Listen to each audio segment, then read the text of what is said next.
Hello, everyone, and welcome to what is the first episode we're recording of our new Diceborn series. This is our session 0 for the show that you probably should have already watched by now, because this is coming to you patrons the day that we're releasing episode 1 to the world. And so you guys get your special look behind the scenes on a little bit how we're building this, a little how we're building our crew, and a bit of our character creation. I think we've all got some ideas in mind, but character creation is definitely where things change during this process. So yeah, you can watch this before or after you've watched episode 1. This will spoil who's who, obviously, and we're hoping to do a little bit of introduction of ourselves during the episode. We're probably going to be talking a little bit about character backstory stuff that might not be revealed immediately in the series, so do ask that you try not to reveal too much that we talk about here until it happens in the series. We'd appreciate that. But other than that, I'm going to hand us over to Natasha, our DM for this series, and let's get going. Hey, so, okay, I'm just going to jump right in. Do we want to do, people introductions, or are we just going to expect that everyone knows who we are? That's a very good idea. That's a smart idea. We probably should. Oh, there's a session 0. I'm going to watch it first. Yeah, yes, that's a good idea. So let's do a round robin. I am here with Grace. Hello, I am Grace. I am Gator Girl on the forums and Discord. Also with us is Ian. Hey, I'm Weird Writer. Also with us is Matt. Hey, I'm Matt. I'm comatose on the forums. We also have, if this is the first thing you're watching before session 1, for the very first time, I'd like to introduce Natasha. Hey, on the interwebs, I'm Brambleberry. And we also have Rosemary. Hi, I'm K-Myth. Thank you very much. Natasha, did you want to do a little bit of introduction for yourself as well? Just kind of who you are? Yeah, in general, so I am a pro GM and I run a tabletop gaming community through Discord and Twitch. And in general, I love games and I love tabletop RPGs in particular. So I've played a lot, everything from, your typical D&D 5e to, the newer Wanderhome or Blades in the Dark or, as we're playing here, Mistborn. Excellent. Shall we get to our character creation then, shall we? Yes. So Maybe I also actually explain the game a little bit, or at least tell them what we're playing specifically, other than just Mistborn. Cool. Yes. You can tell that this is the first time I've run a show like this. This is all very new to me. Yeah. We are playing the Mistborn adventure game. This is by Crafty Games. I do have a physical rulebook as well somewhere around here. But yeah, Natasha has it right there. This is a game where you create a crew of characters and you go through with your GM telling a story of those characters. It's quite a narrative focused games, I think, while D&D is quite It's crunchy. Yeah. it's tactical. Yes. Tactical is the way that I would put it. Yeah, I think that's one of the biggest differences I could tell from playing this versus D&D. Is D&D is very much here's what my character's doing moment to moment, while this Mistborn adventure game is a bit more high level. You get down to the nitty-gritty sometimes, but it's far more about telling a story than combat encounters and dungeon crawling. Does anyone else have anything to add about Mistborn adventure game? The D6 Specifically, we are going to be playing campaign in Era 2. Yes. Oh yeah, that. Yes. So yeah, as Natasha said, it is a D6 system, so it's all D6s. It uses a very strange system. Yes, and there are more Era 2 books, so there is a lot of supplements with loads of information. There's a bunch of Era 1. I think there's 3 Era 1 supplements, maybe only 2. But then there's 2 Era. There's the base game, and then 2 supplements, and then 2 Era 2 supplements. Yes. And so we're going to be playing in Era 2. The system is a bit different. What happens is with your skills, as you level up your skills, you or as you pick the level of your skills, that's how many d6s you get to roll during a skill check. And then when you're doing the skill check, when you roll, your result... You're trying to make pairs. Yes, your result is the result of a pair. So if you roll 4 dice and you get 2 3s, then your result is 3. The maximum result you can get is 5, because if you get any 6s, those are what are called nudges. And so nudges just kind of nudge things a little bit better. So even if you roll a pair of 1s and you fail your roll, if you get some 6s, maybe you're not catastrophically failing your roll, you know? Or if you pass it and then you get some nudges, then it means you can get a little bit, you pass, and then you get a little bit extra maybe. Yeah. And we are still all in the process of learning this system, so bear with us. We played a brief trial campaign, and it went well. But yes, we're still very new to the system, and it is a slightly different system than others, and so it's taking us some getting used to. So please be patient as we go through this process. Yeah, and it's not only different in like the dice style, but also even in the play style and how everything, filters out. Like Ben said, there's it's kind of like a higher level, almost like cinematic versus, where you dive into D&D and you're getting almost like a moment by moment. So there is a bit of a play style change there that we're accounting for. Okay, so do you want me to get into everything else then? Yeah, let's start asking some questions about our characters. Okay, so actually, I'm going to do high level first, if that's okay, and then we'll get into, characters. So I want to know, different things, we're going to go through safety tools, we'll go through, player questions of, what do you enjoy, so I can tailor the campaign more to you guys and make sure you're having fun, as well as appeal to our audience. And then we'll get into characters, because some of the stuff that we discuss might affect what you choose for your characters' backstories, right? If we set a line that people don't want to play with, maybe you have to take something out of your character's backstory or adjust it. So with that being said, let's do safety and calibration tools. When we played in our test campaign, our 2-shot, we did have lines and veils, and for anyone who is watching this, lines are hard limits, so they are things that we will not bring up on stream, and we will not bring up, they won't be part of our characters' backstories, they will not be part of this world pretty much in any context, whereas veils can show up, but they will not show up in an immediate, right now we're role-playing through this scene and, this is happening within the scene. A really common, line or veil can be sexual assault or something like that, right? A lot of people will choose to say, hey, I don't want this in the game at all, or if it's going to happen, it's going to be a veil, because some people have dealt with that in their real life. And also, I believe we're keeping this like a PG-13 stream, very in line with Brandon Sanderson's work, not stepping over that. But so I want to go with the rules on our forums and our Discord, because that's where a lot of our audience comes from. Yes. So let's go through lines and veils. I do have the ones from last time, so I will read those off.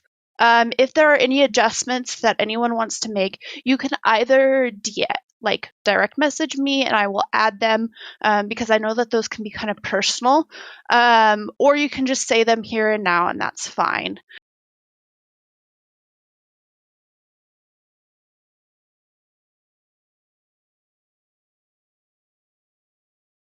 Yes, and I do think it's important to note that this is explicitly an AU of the Cosmere.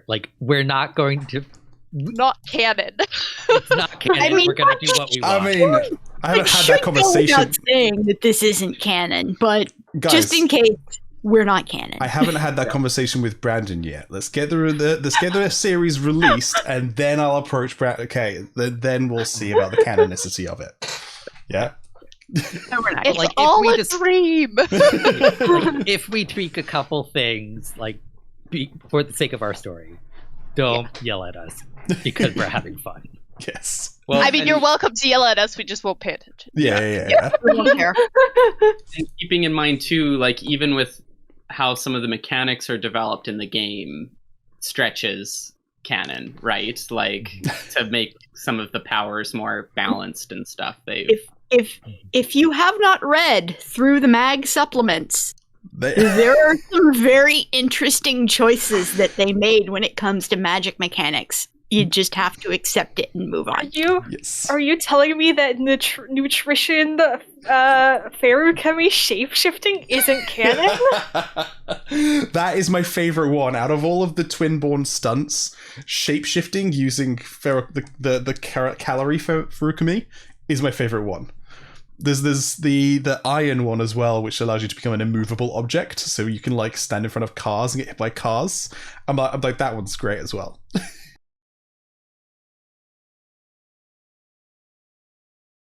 Okay, so those are lines and veils, and that kind of sets like the comfort of everyone. But also, I wanted to maybe do some lines and veils as far as like expectations, and maybe like plot. I don't know, plot and setting elements that we want to play with or don't want to play with, right? Like, do we want to stay mainly in the city? Do we want to go out, to like the desert landscape?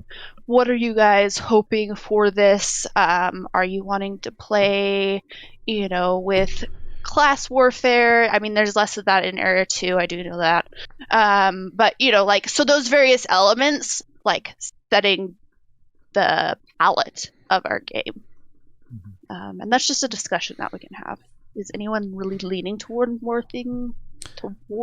thing or another? I think my thoughts. I think something we've discussed as well is we were talking about that show Leverage, which has the kind of the scamming, heisty kind of air to it, and so I think for at least starting us in Elendel would probably be for the best. But okay. I'm more than happy to go outside of Elendel, especially since if we go outside of Elendel, that'll let you, Natasha, kind of breathe a bit more with your world building. You can put some funky town stuff out there, and do some. Well, and really lean into like almost the Western aspects too. Yeah. One of the fun details, and this is like maybe setting spoilery for Era 2, is that it's less like the American Southwest out there and more like the African savannah. Because there be giraffes. Okay. Oh, yeah, yes. There's giraffes in the roughs. and things. So that is the biome that we're working with in the roughs. Yeah. Okay. So that gives me context, like, also with, like, what John Wayne movie am I pulling from, right? He does have like the savannah ones, but he has the ones, like take the American Old Southwest and put it in a savannah biome, and that's kind of what you got. Yeah. So like in the basin, I think it's more temperate. Yeah. It's once you get past the mountains, that's when lions, giraffes, Yeah, so exciting. Okay. That'll be fun. Yeah. So starting in Elendel, Savannah biome, Leverage-esque. Yeah. I don't know about the others. I can obviously change this, but my character backstory, I was kind of thinking might have some elements of like classism involved, so I'd be fine if that was a theme we wanted to go with. I think it's so prominent in the books. Like I really like exploring class dynamics too. So I think that also sort of ties into the backstory I was coming up with. So cool. So that will definitely be a little palette paint. Yeah, and like that also like goes into like the whole leverage thing. It's like the rich and powerful take what they want. We get it back for you. It's like yeah, for sure. So are you wanting to lean into more of like the good guy side of things, right? Like A-team leverage, right? Kind of working outside the law, but for a good cause? Yes, I think. Yes. I think so, yeah. Okay. I'm thinking, Robin Hood, leverage. I've never seen the A-team, so I don't know what they do. I'm talking like from the 80s. I'm talking classic. Yeah, I'm talking not the movie. I'm talking the 80s. This is what us Gen Xers grew up watching. Yeah, well, and see, even though I'm like a little baby, like I grew up watching the A-Team, and I grew up watching like Gilligan's Island, like all of those shows that are not like my generation. I still grew up watching them, and I loved them. So A-Team is like foundational for me. It's actually why I love like Leverage and Bird Notice and all of those shows, White Collar. So Excellent. Another media reference I was thinking of kind of was Gandalf.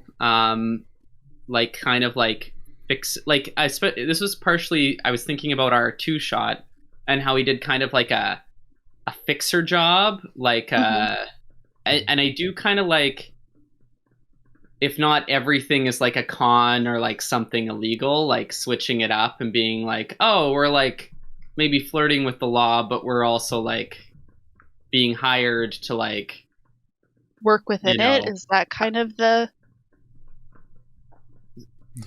Sorry, I guess I'm confused what you're saying. Like, so you're alluding to Scandal. I've only seen like 2 or 3 episodes of that. So I need more context of Sorry. Yeah, so they do like crisis management type stuff. And so like so a way, like even if we're breaking the law in the course of the job, a way we could still like kind of exist publicly in society, so we're not like in hiding, because does that kind of make sense to people? Yes. Yeah, so we can kind of have a public face, right? So in Leverage, even it's like they do have like an office location, and they have kind of like a and like I haven't not seen a Leverage, shell, but you know, so maybe we're talking about the same thing. No, and it's fine because I want us all to get on the same page. So they have like a business, right, where people come to them, and sometimes they get like referrals or tips or whatever, but some people just like walk through the front door like knowing who they are. But at other times, like, but that's later in the series, like once they've built up, right? They do have like a location and but yeah. Okay, so we're not going to be completely in hiding, which is good. Anything else that we want to add, or anything that we don't want to touch? Don't know about you guys, but I don't want the main characters of the books turning up. That's reasonable. Yeah. Okay. Cool. No main characters, but we can have like side characters. Yeah, I think the police, like the police commissioner, I think is in the books, and the mayor and stuff like that. So those could turn up, but I don't want Wax and Wayne turning up. Okay. Yeah. They would just totally steal the show, and it would be a problem. Yeah. Plus, and I wouldn't want to do that to you. So. Yeah, and we all really have to hold back on shooting Wayne. So I think that. I mean, okay, that's true for me in character. Hey, so no main characters. Are there any mysteries? And I know this is going to be spoilery for me, but that's okay. Are there any mysteries that Brandon leaves open-ended that you think would be cool to play with? Ooh. I know I've spoken before about I'd like to have this set like just after Bands of Mourning, because that way we could have Southern Scadrians turn up in some capacity, and we can interact with them. Whilst we don't have a huge amount of information from the books, the Masks of the Past supplement has a bunch of information about Southern Scadrians in that. No idea if it's actually going to end up canon or not. Okay. But yeah, for people at home, if you want to know more about the Southern Scadrians, go read the supplement for Era 2, because it's got it has blueprints for airships in there. Blueprints, guys. It's so cool. It's so cool.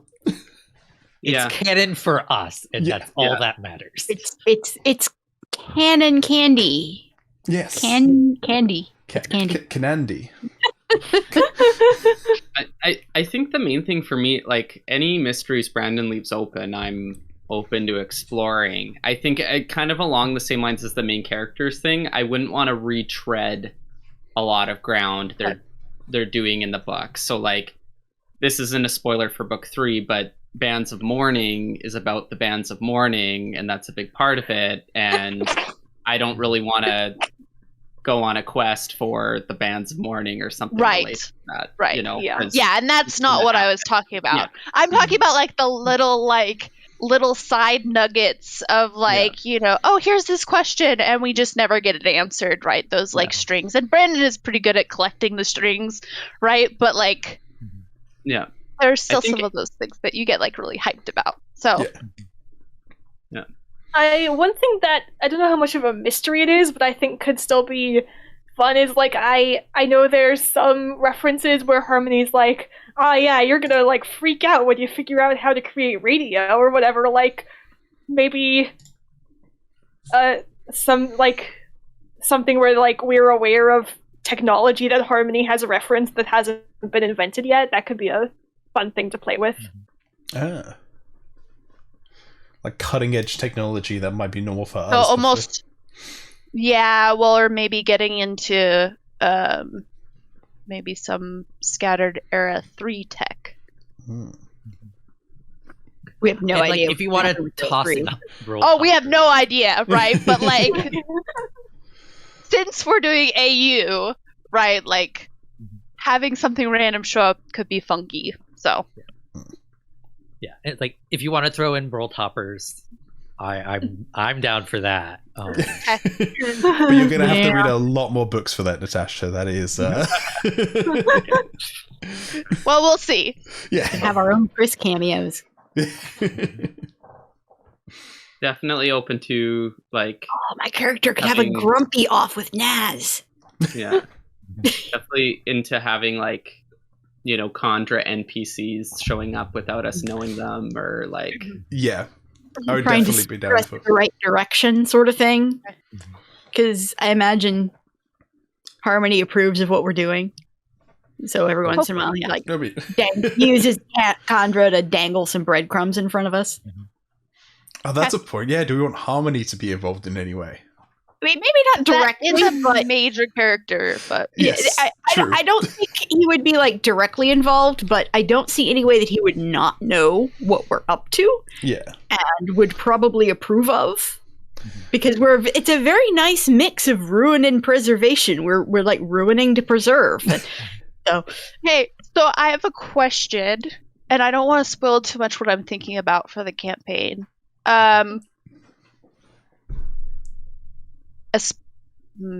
Okay, so Harmony, and I've already kind of had this spoiled for me. Harmony is one of the main characters in Era Arc 1. Yes. Era 1. Yes. Okay, so Harmony showing up around our Era 2 and being invested in the people, are they trying to maintain the order that was done in Era, or what came out of Era 1? Like, what is Harmony's role in Era 2? Does that make sense? Yeah. His role is God. What he means, nobody knows. So he's stuck in stasis because of the warring intents of the two shards. So Okay. he can't do much, but he can work through the Condra. He can talk directly to all of the Condra, and most of them work for him, so he can direct them to help. And I will say on an individual level, outside of like maybe some main characters and stuff, Harmony is very much a like live and let live god. Okay, perfect. Yeah, he doesn't And, do like- much. There you go, Ian. Yeah. There is a really good conversation between Wax and Harmony at one point in the books, where it's like, where Harmony's whole point is like, my goal is to like make the most amount of people able to make their own choices. Okay. So it's like Very agency based. yes, and it's like making sure like the worst things never happen to the world. Okay. Like, oh, okay. I'm not going to say anything more because I don't know how to phrase things. That's not a spoiler because it's like it's in Bands of Mourning. I just don't want to go into too much detail. But No, yeah, and that's it's fine. Yeah. Knowing that I'm about 75% sure that Harmony will show up at some point. Ooh. I mean, And it's like I do like the idea of like him like Harmony directing some things, but like us not being aware of that until Right. later in the campaign, Later on. if ever. Yeah.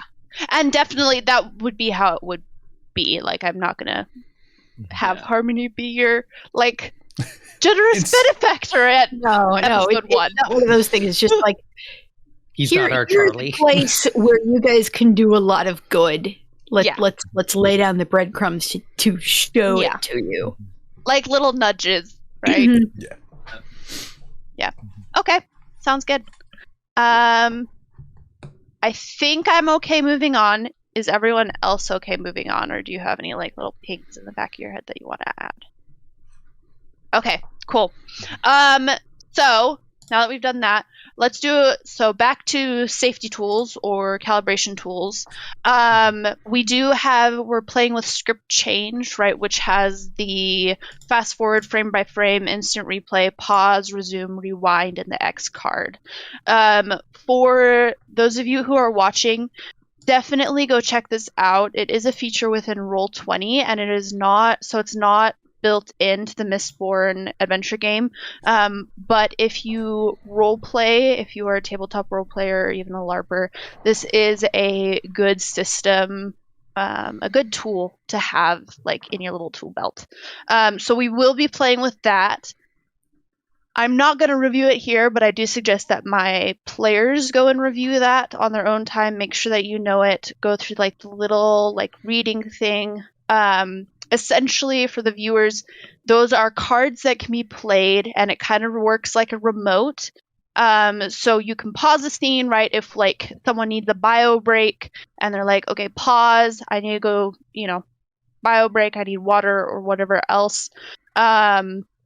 Or, like instant replay, like that was really cool. Let's talk about it for a moment. Or frame by frame, let's slow this down. It's going to be something that I really want to explore in depth, or it's something that maybe is a little bit more sensitive, and so I need to take an emotional moment for myself and like really be moving through this slowly. And that goes for everyone, right? Fast forward is like, let's skip this, it's kind of boring, or can we speed this up, right, etc., etc. So you guys can go refer to that on your own. I'm also going to see if I can add a card, and this is something that I just came across in a game that I just played, which is Adorablins, which is really like cute goblins, and it's really simple and it's really cute. I had a blast producing it, but it has a really cool card safety calibration tool that's called Spotlight, which I think is especially good to like focus on in this game, right, is giving each character kind of like a moment in the sun.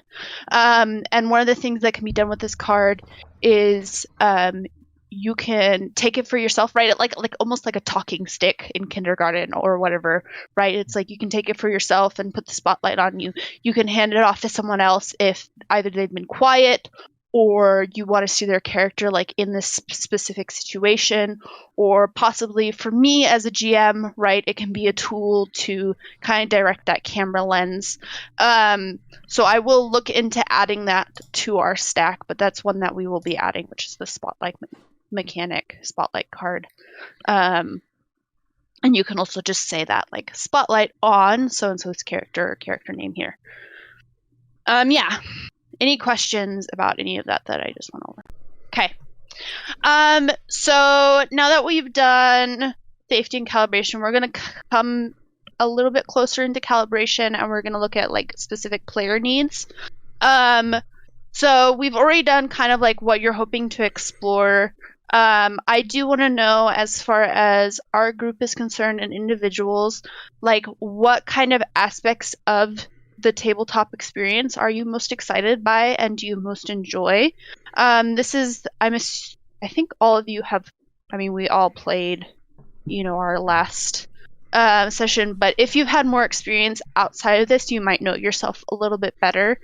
But some different facets are combat, exploration, puzzles, role play, what areas are you kind of like really excited by, like whenever it comes to the table, and which areas are you not. I know some players like really love puzzles, like getting into it and like solving something, or like being handed like an actual like cipher, or like I don't know, like having a map where you like reflect mirrors. Like I've seen a lot of different things done. But there are some people who are like, I don't want to solve this myself. Please don't give me an actual puzzle that I have to solve. So if you have a certain play style that you really love, like, combat, exploration, roleplay, riddles, right? Riddles come up. So all of those sorts of things are on the table right now. Is there anything we want to take off the table or highlight, right? Like that you as a player really love, or that as a group we really love?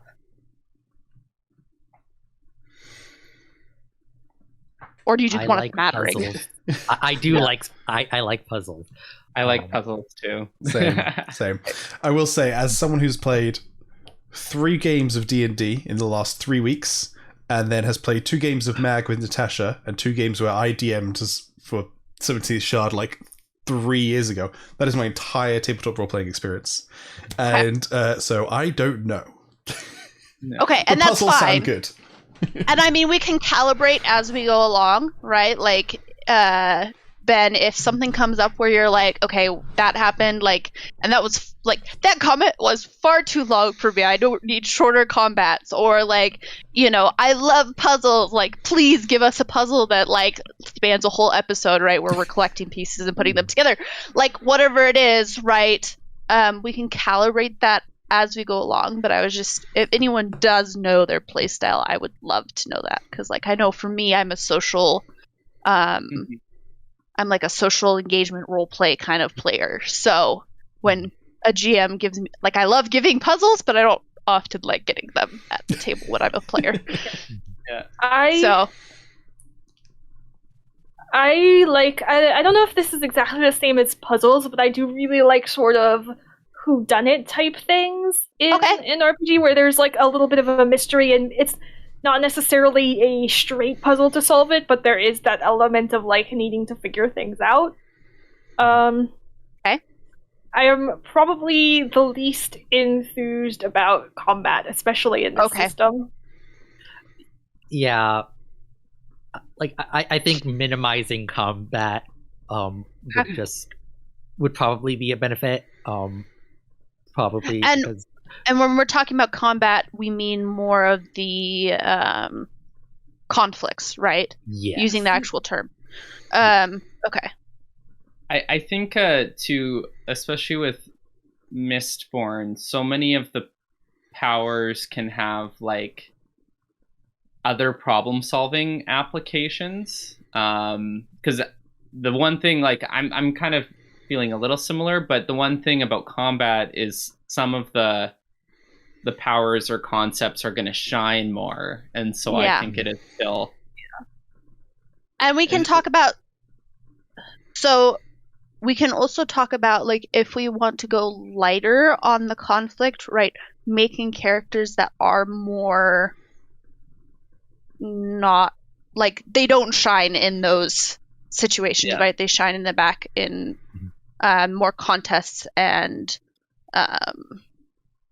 Yeah. What's the other one? Anyway. Yeah. There are for those of you who are watching, there are 3 different types of roles. There's contests, conflicts, and something else. It's also challenges. Challenges. That's it. One. Challenges. They're all. I'm like, I know, I could look it up, but I'm not going to. But yeah, so there are those 3 different ways of solving problems, and it essentially is dictated by the problem and who you're facing off against. So conflicts are the most complicated, and so we found that in playing, they just take up a whole lot of time, and they aren't necessarily interesting to watch. So we're kind of leaning a little bit away from them or saving them for big moments. I will say, the character I have in mind, I'm happy for them to be the combat one of the group. I am, because That's kind of what I'm aiming towards. Is I am going all in on those strength checks, and so The hitter. the hitter, yeah. Exactly. The Elliot Spencer of the group. I mean, my character has some last ditch, I can punch someone stuff going on, but if she's in a situation where she's having to punch someone, something's gone wrong. Okay. Yeah. And let's see. Okay, and one other facet to question is how much, like, because we did run into this, but how much planning do we want to do versus how much just, like, instituting, like, just going for it, right? Which, because that's kind of where the difficulties of this style of game, right, is that the planning can be so important, but also it takes up so much time and isn't necessarily interesting. So how much are we just wanting to jump in? Do we want to work with flashbacks like we did last time? I did like how the flashback things worked, with us going, "Oh, here's the thing we needed to prepare for." Yes. And it very much lends itself to the leverage style storytelling. Yeah, but like I also did enjoy like doing, like, I think a base amount of like planning up front, and then having like a few flashbacks interspersed later on for like things that like we as human players didn't think of because we are not our characters, and our characters probably would have more of an idea of what's going on. And here's a logistical thing, right? So we do have that sheet that is kind of that like planning sheet that we can go through. We can potentially do that before, like record it, but do it before like the role playing stuff, right? So we do that prep work. Maybe, Ben, this is something that you would want to send out to your Patreons rather than actually cut into the show itself or cut portions of, but give the Patreons like a full view of the background planning, right? That can be something good. But if we do that, we could do like 30 minutes to an hour of that beforehand and then jump into that day's session, right? And kind of just work off of that framework. So that's another way that we can do it, that you can consider. The one thing I like about like the planning more so than the flashbacks that I would like to still keep is the group aspect of the planning. The flashbacks, I like them, but they were more They individual. felt a little more individual, if that makes sense. And there was a little bit less like momentum. Like it was very like specific of like, okay, here's this thing that we can prep, rather than like kind of spiraling off of each other, right? Especially like I remember when Matt's character, had that whole like little planning, like here's my little board, and that went super well in the first session because that was planning. But then in the second session, we kind of changed it to flashbacks, and it wasn't as impactful. Yeah. The flashbacks are handy for dealing with curveballs, Yes. but should never be our primary mode of planning. Okay. Yeah. And that's what my question was. Cool. Okay. Yeah. I wonder too if some of our concerns about like planning going too long could be managed with the like fast forward or cards, maybe, like if we're all kind of trying to be on the ball with that and be like, okay, like it's time to throw a time to move forward card in. Yeah. And then the thing that did work really well last time, and I don't know if this worked well for you guys, but timing it and being like, okay, you guys have this long to set your plan, right? Like that for me worked well. I don't know if that worked well on your end, but that did make that process pretty snappy. Yeah, you could potentially put a timer on the screen when we're doing like a little planning overlay session. timer. Yeah. or something. Yeah, I like that time, like putting a time limit on it. Okay. And it forced us to focus in and also not let it go on too long. Okay. So next going on, this is going to be some self-reflection. So I don't want to put you all on the spot, but I do at the same time. But as a player, what are your strengths? Like, where should you be leaning into in your character? Because I know, so because this is a produced actual play, right? You want to think about being like entertaining. And so one of the best things to do is to lean into your strengths with your character, because you will find that is better all around for like the players at the table and for your audience and all of that. And I'm not saying change your character concepts, but I'm saying reflect on that and consider how to lean into that more, and that might influence things. So I do want to just take a moment, everyone think on that, and then also tell me what you think your strengths are, or if you have strengths for other people, you can also come up with those, because I can also play into that as a GM, right? So I'll just let you have a moment. You might want to cut out the silence, but Okay. So I know, like, in my like 5-ish years of playing D&D, I like playing high charisma characters because I like to talk. So like I don't think I'll be the party face for this campaign, because I think someone else has a very good character concept for that. But like I do think I'll be like one of the more chatty people, I think. From Yeah. the little I've played of tabletop role-playing games, I definitely think I am more of the going back to planning. I like to make decisions. I don't like going back and forth on things too long. Okay. If something's taking too long, I'm like, cool, we're doing this. If it doesn't work, it doesn't work, and we'll adjust. And so, yeah, that's kind of how I play. I can also sometimes be a motor mouth, which I'm sure is no surprise to anyone here. But and I'm one of my specialties appears to be with thinking outside the box and coming up with plans that are either really brilliant or really stupid, and we don't know which one they're going to be until we try it. Shenanigans are the best. Like, Yeah, I am a you give me the shenanigator. tools, and it's like, I'm going to shenanigans at these tools you gave me that you did not expect me to put together in this configuration.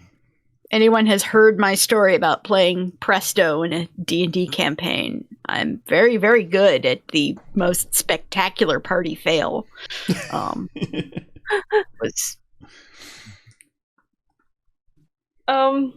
I think as a player, one of my strengths is like when talking to like NPCs, kind of knowing what questions to ask to get the right information and having like a very good intuition on who's lying and who can be trusted. Ian's nodding his head. I know this story. Yeah. okay. I think as a player, I feel like I'm contributing the best to the group a bit sometimes when I can be a bit of a like class clown. Yeah, I enjoy. So like kind of, yeah, in the role play aspect, but being a little silly. Okay.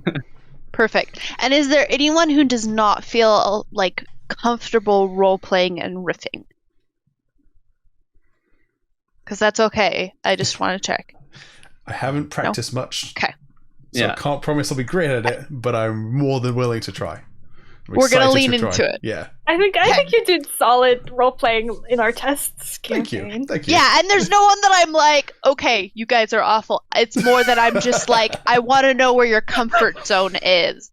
And I do feel like I've gotten a pretty good gauge of that from our past sessions, but I just wanted to also check if anyone had any insights. because that's helpful. Okay. Other than that, one straightforward question: is PvP okay? Mild, I'm gonna say. There'd have to be a good reason for it. Well, And I'm not talking about PvP fighting necessarily, right?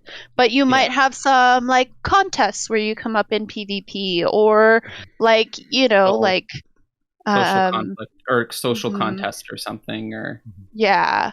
And I just want to make sure that that's okay, or like backstories that get tangled, right? And then you have maybe contrasting motives. I am fine with that. Historically, I've been in some campaigns where we have done like persuasion checks on each other as often as we have on NPCs, but that's sort of an extreme. So I'm also happily willing to pull back if other people aren't comfortable with that. I'm also okay with it, kind of like on like a case by case basis. Like as long as like where like the two players are agreeing is like, okay, like our characters are going to be in conflict for this thing. And that can be something that we like talk about in the moment, and then use like if someone's really uncomfortable and I'm moving into something, like you can just X card it and be like, no, like this is not like this PvP in this situation is not okay by me. Like, let's X card it and go about it in a different way. So that's totally okay. Do we just want to handle it that way? Yeah. Okay. For me, the main concern with PvP, I think, is does it remove the like losing player's agency? And as long as it's handled in a way where like the losing player isn't like forced to take a route, like that the losing player is still allowed to decide what the loss means for what they do next. For them. If that makes sense. Yeah, absolutely. Okay.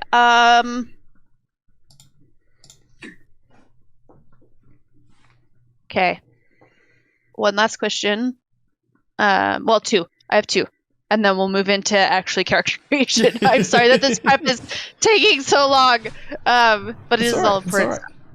So one of the last questions is, what are our like table rules? Like, I know that we're filming this, so like I personally, like when I do a filmed show, I generally don't allow food.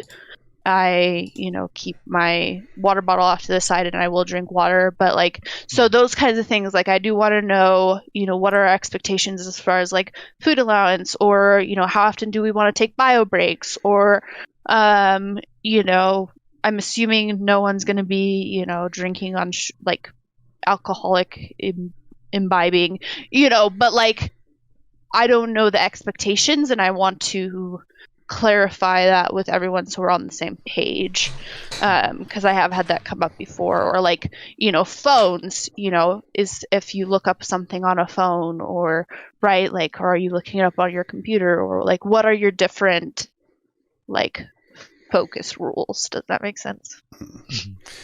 I think no food is a really good one. Just because I don't know about you guys, watching people eat I find gross. I don't know about you guys. I don't like watching people eat. I don't mind, but that's one thing I do understand. So yeah, and I think no alcohol is also a good rule. And I think any of us are really big drinkers anyway, so hopefully that shouldn't be a problem. Friends don't let friends booze and roleplay. Exactly. That's what the. I've been at plenty of tables where they are, so it's kind of up to the group. But since this is a more professional environment, I was wanting to check. No, we saved that for our. We saved that for our shotcast after dark. Yeah. Yeah. Yeah.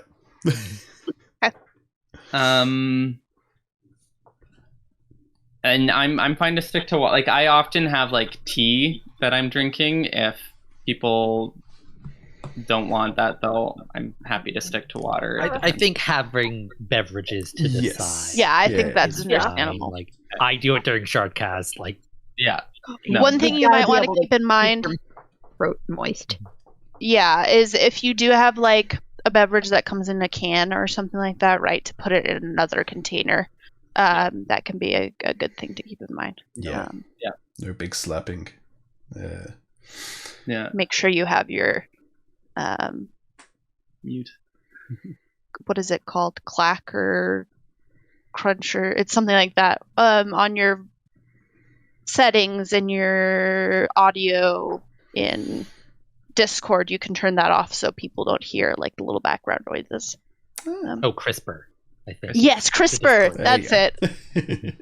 I know on some of our early Shardcasts, I wasn't muting my mic when I had a actual teapot, and I was pouring my tea, and Eric was like, "Matt, it sounds like you're peeing." Like, I think that's absolutely something that happened. Learned that mute the mic when you're pouring, refilling your tea. I remember when we did I think it was the 10th anniversary stream, I had a big jug of water and I filled up my glass with the jug of water, and it was just, went back and everyone went real quiet, and then everyone was like, that was so loud. And I went back and rewatched it, and it's literally people talking, and then I was like, oh yeah, no, I won't be doing that again. And how often do we want breaks? I have a small bladder, so okay. That's fine. So like hour and a half. Hour-ish. Do you want to? Hour. Like okay. So if we're in the middle of something, I'm fine to go longer. But like I do find I struggle sometimes. Okay. Which speaking of, since we're at about an hour and a half, we will do a break here shortly. I just have one last question. Mm-hmm. For the team, are we doing the team has met already and worked together, or on session 1 are we having the team meet? So I have two thoughts. So my first thought was initially I wanted her to have not met yet, so that our introductions to our characters are also introducing it to each other. But the Mistborn adventure game system really isn't great for that. It is very much built around you are a pre-built crew. Well, we can do that kind of like in preparation for, right? Like it also sets the tone and more the direction. Like you don't have to be a pre-built crew. You can just say, okay, we are going to end up targeting these specific people, and we are going to be using this method, right? Once we get there. But I kind of found the I'm okay either way. Introductions to be kind of awkward. Anyway, it's like, hello, I am a 5th level ranger. Wait, I would never say that in character. You know, those sorts of things. Right. So we just want to jump right in. Is that kind of what I'm hearing? Well, or? What I was thinking was we could potentially be a newly formed crew. So we know, and we've worked together, but maybe only once or twice before, so we don't know each other super well. Or we may have worked together under someone, but then that person's no longer there, so we're kind of having to work together in a new dynamic than we didn't like. So we still know each other, we still a crew, but like it's almost as if like Kelsey's crew was trying to work together with Kelsey not around. Like what would that look like? You know, it'd be a different dynamics than when Kelsey is around. Or possibly there are individuals of us who have worked together before, and we're sort of grouping together because all of us know at least one or two of the other people. Yes. Okay, so we'll go with essentially your own already established group, and then we'll work out, you know, how newly established, right? Like, are you, you know, functioning together? Did your person just leave you all? You know, did you all just get together for this one specific job? You know, like we can work that out. But knowing that you already know each other to some capacity, right? That answers a lot of questions for me as far as like where we'll be starting. Yeah. And one thing I did want to bring up is like I don't know how familiar you are with Dimension 20, the actual play show. A little bit, yeah.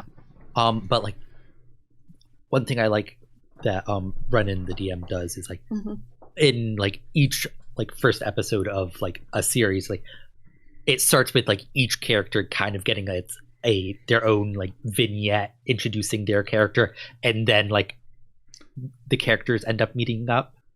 Or it's like like each character gets a spotlight in the first episode. Yeah, and so we can do that regardless of the direction that we go, even if it's just, what are you doing the day of, before you meet up, right? We can go into that.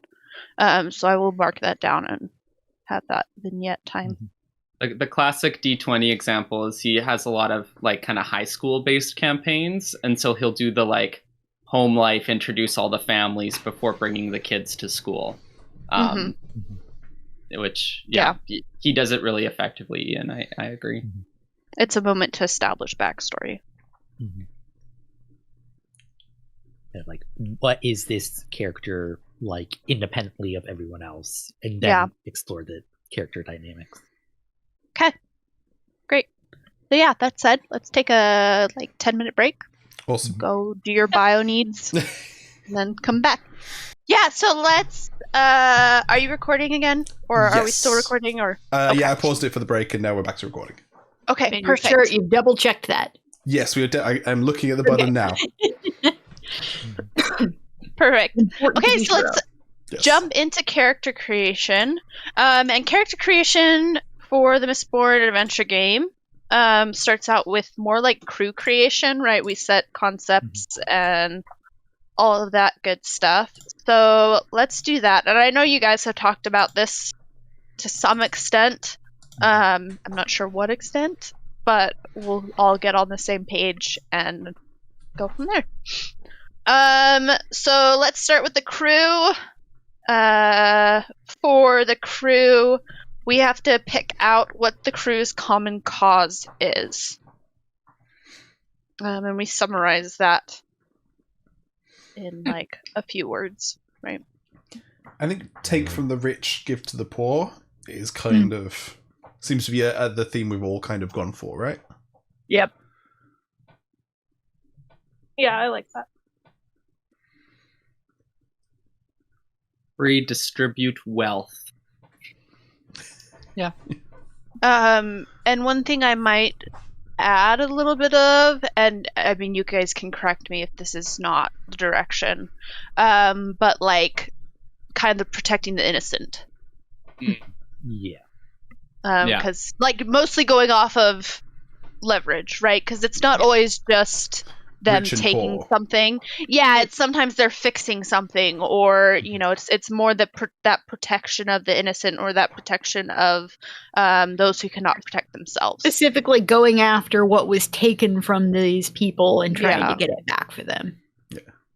Or if it's not like a taking thing, I don't know, sorting out a corrupt landlord or slumlord situation, or create your own brand of justice, right? When the Connors fail you. You haven't They usually do. You haven't read Stormlight, right, Natasha? No. I've read the Way of Kings. Ah, okay. You said protect those who cannot protect themselves. I was going to say I'm still not sure she knew. She just quoted Way of Kings.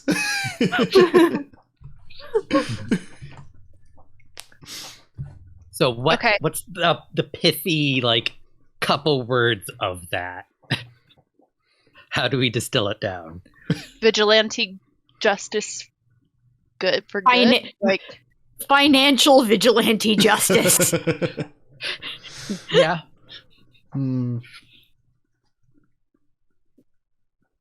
That's our cause.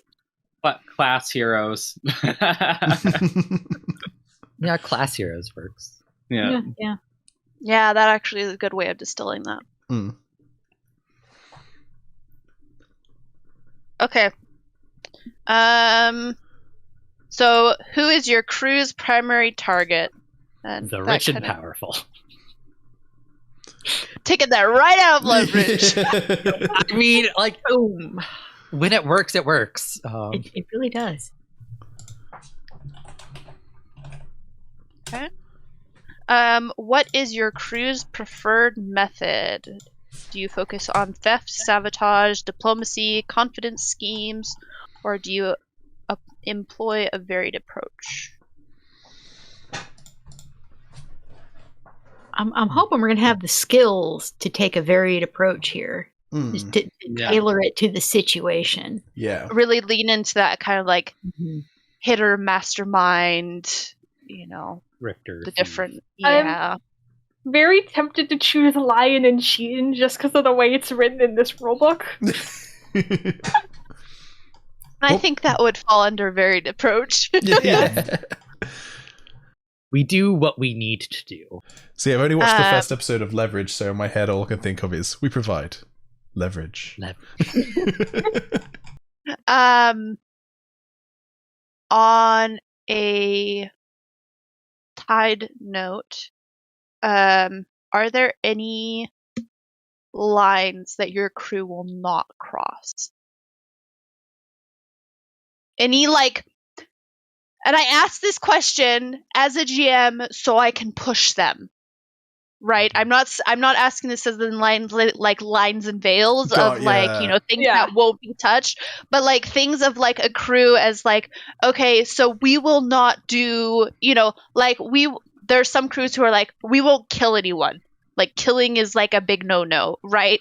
But then something might come up where it's like, okay, well, this is really the easiest route, or this person will cause more trouble in the future, or right, like, so it's where are your lines that I can like mess with and make you either adjust them or consider them, or have to work around that in a very interesting way. One that just jumped. Oh, you go, Grace. I was gonna say one that I was thinking is maybe like if it's going to cause harm for like someone innocent or unrelated, like collateral damage. Yeah, we want to avoid collateral damage.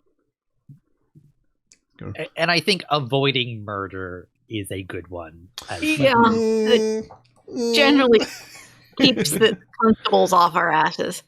Where possible, I can agree to that. Where possible. And I think also acknowledging our group lines might be different than our individual character. Like that's fair. There's going to be some things where, like, as a group, we're not okay with, but maybe some of the characters might. And you can see that dynamic, like in a very traditional D&D of like, oh, the paladin and the rogue, right? Yeah. Like as a group, you might stick more to like your paladin's, sense of morality, but your rogue might go off one night and like just take care of something, right? Sometimes there's someone that needs killing. Or it might be the reverse, where it's like the party's verging on like murder hoboing, and then the like cleric or druid is like, oh no. Yeah, and trying to keep everyone in line. And those are very interesting like dynamics, right? Those are dynamics I like. And that's like another venue for like the PvP aspect if and when that comes up. Like yes. The difference in morality. But yeah, so our one line will be, let's not harm any innocents or make collateral damage where it makes other people's lives harder other than our clients. I had another one which I was thinking, which I don't know, I'll put to the group, see what they think on it, which is we don't want to like openly be supporting, say, a political group within Elendel. What do people think of that? Like, we don't want to be, if say for example we're doing work for someone on one side of the political parties in Elendel, we don't want to publicly be coming out as supporting this because it might, we are an apolitical agency. Yeah. Or try to remain neutral in the political, and maybe not like when we're taking jobs, keeping our like main purpose in mind. So like for example, richer, more powerful families have a lot of money and might be able to hire us. And sometimes we might take those jobs if it also like aligns with taking someone corrupt down, right? But maybe there's a line where we're like, okay, like we can't take this family's money or something. I don't know if that would be one, but based on our MO, that might be something. There is definitely going to be one house, and I don't know which one, that my character will like absolutely refuse to work with, no matter what, because that'll be the house that she wants to destroy. Yeah. So excited. Okay. Okay, so preferred method that we're taking a varied approach. Okay, now everyone needs to devise their concept. So, like, 2-3 words on your character and what your character is going to be like. Right, so a few in the book are like escaped plantation worker, indentured allomancer, rebel soldier, bounty hunter from the Burnlands. Of course, that is all mostly Era 1. So, Era 2 concepts. Hello, my there are two character. concepts. Like, there are some idealistic lawkeeper. Mhm. Wizened elder. Gutsy frontier scout. Hello, my character. Snake alloy salesman. I love the metal puns. Like, Snake alloy. Love it. Anyway, my character's Okay. name is Ali de Pazel, and she is a mechanic and safecracker. Okay. what is Every- For my concept, I put down the soother con artist. Okay. I've gone exiled, Kolos-blooded criminal. I'm trying to think of a word. Your brain has bubbled it away from you. Yeah, because it's like socialite isn't the right word, but like he is from the upper crust of society. I don't like word, Yeah. but like I also like have debutante in my mind, but like that doesn't really fit either. A lot younger. Aristocrat, or like aristocratic.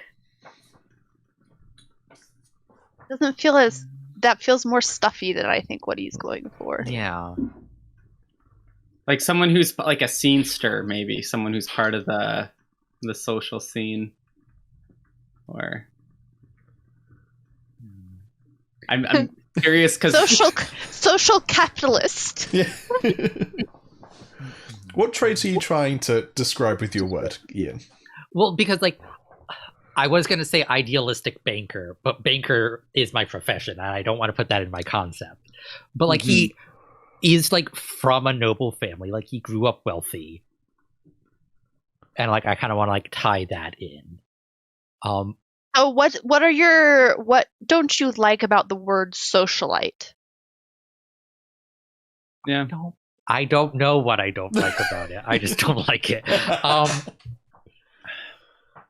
like that feels like the right word, like an idealistic You're a socialite, member of but the like peerage or something. I guess it's more that like he was like raised in that society, but like he hasn't necessarily. He's not currently actively a part of that society. Gotcha. Like a Okay. socialite implies you're participating in the social scene. Yes. So you're like you're a professional, but you have that background. Yeah. Is that what you're? Yeah. idealistic, estranged socialite. Yeah. Or An idealistic blue blood or something. Ooh, blue I blood's like a good one. that. I do Yeah. like that. That's a perfect. That was right on the head of No, it. like, Synonyms for the instead of win. blue- I want a metal pun instead of blue blood. So Iron blood, copper blooded. What's the money Good. made out of? Gold blood. I mean gold blood, yeah. Not Because to be also confused with one thing. Colosser blue Or and so or like, ATM blood, because technically, I mean, if we're going off of Era 1, ATM was only nobility. yeah. I'm trying to think. Yeah, I was gonna say Kolos blooded would be a good pun on blue blooded, but that's also already a thing. Yeah. The thing of it is, Brandon hasn't created a metal pun for this in world, and so it makes it trickier. Grace. because you are coming up with certain things, what metal would you pick in this situation? Oh, To like based fit on with yes. my extensive random Mm-hmm. I had which one did I have for money? I had chromium, I think, as money, just because of like the fortune thing, but it doesn't have to be. I'm not even sure if There's that's like an extra layer of pun in there. I was going to ask Matt, as the Aero 1 expert, what metal are boxing and clips made out of? I'm pretty sure clips are copper and boxings are gold. Ah, damn. Yeah, that sounds they're gold imperials and copper clips. Okay. So I'm gonna just go with gold blood. That makes sense. Makes the most sense. Okay, and then Matt, I think. Yeah. So like we were chatting back and forth. Ian and I, it sounds like we have like some crossover, so I'm just trying to get a sense for what Ian's is, but I think what I'm leaning towards is kind of like a thrill-seeking character, like the guy who's like from a privileged background, has read a lot of like Jack the Allomancer books and wants to like participate in this exciting life and is Thrilling like adventures. an intern, basically. So that does not intersect with me. So okay. You had the idealistic aspect, so I just wanted to kind of So I think what I'll say is could I be a you guys, why don't you talk like, can we just like spoil the character concepts so that we can like, get this dynamic hammered out? So why don't you both, Ian and Matt, talk about your concepts, and we can like look at our overlap and where they overlap and where they don't. Yeah. Okay. Do you want to go first, or should I? I can go first. Okay. So like my idea was like he comes from this like old banking family, like he's university educated. And like when he got out of school, like he went to work at like some branch of the bank, like might be out in the roughs, might just be somewhere out in the basin, but like away from the city. And like recently, like the bank got bought out, and like he's noticing like some super shady stuff. And like when he tried to like, hey, it's like no, like this person's account balance is not correct. Like he got like fired and blacklisted, and now he's trying to like figure out like, yo, like take down big bank. So like he's definitely coming from the like, oh, like I'm a good like honest person, like trying to fight corruption, less so like willing to do crime. So it's since you've seen Leverage, now I'm blanking on his name. The main guy, right? Essentially it's my lifestyle was screwed over by the people that I used to work for, and now I'm fighting back and even targeting them. Yes. Okay. Or it's like, and like not even so much like for himself, but he's seeing it as like, because like he was also like a banker like for the people. Like he was like the kind of banker you want to have, like that will like work like the system in your benefit. And then he's like not being able to do that. It's like, okay, like now all of these people are being taken advantage of, and like he wants to fix that. So like also like, so like I think I would be like either like the newest person or like join the crew during the first episode, or even like a contact that they've used before. Right, because if you are for the people, you might have done work with them in the past, right? Before you were kind of jaded. Like maybe someone like got you to review some accounts or something to say, hey, is there anything wrong here? Yeah, not like not like crime work, right? But like, yeah, it's like you do have that contact, right? Yeah, it's like so. Like I do think like mine and Matt's character like would Yeah. know each other. Like maybe like they went to school with each other, and like you've asked me to like review accounts before. Yeah. Like, Okay. So Okay. what's yours? Matt. Yeah. Yeah. So my concept that I was going for is he's from like an older, like corrupt, or not, not like super corrupt, but just like they've been around long enough that everyone who's rich and powerful for long enough is a little corrupt. You know what I mean? Like family, like very established. And then his parents were like kind of hippy dippy and were like, we want no part of this life. We're moving away from Elendel. And we're going to give you like a normal upbringing.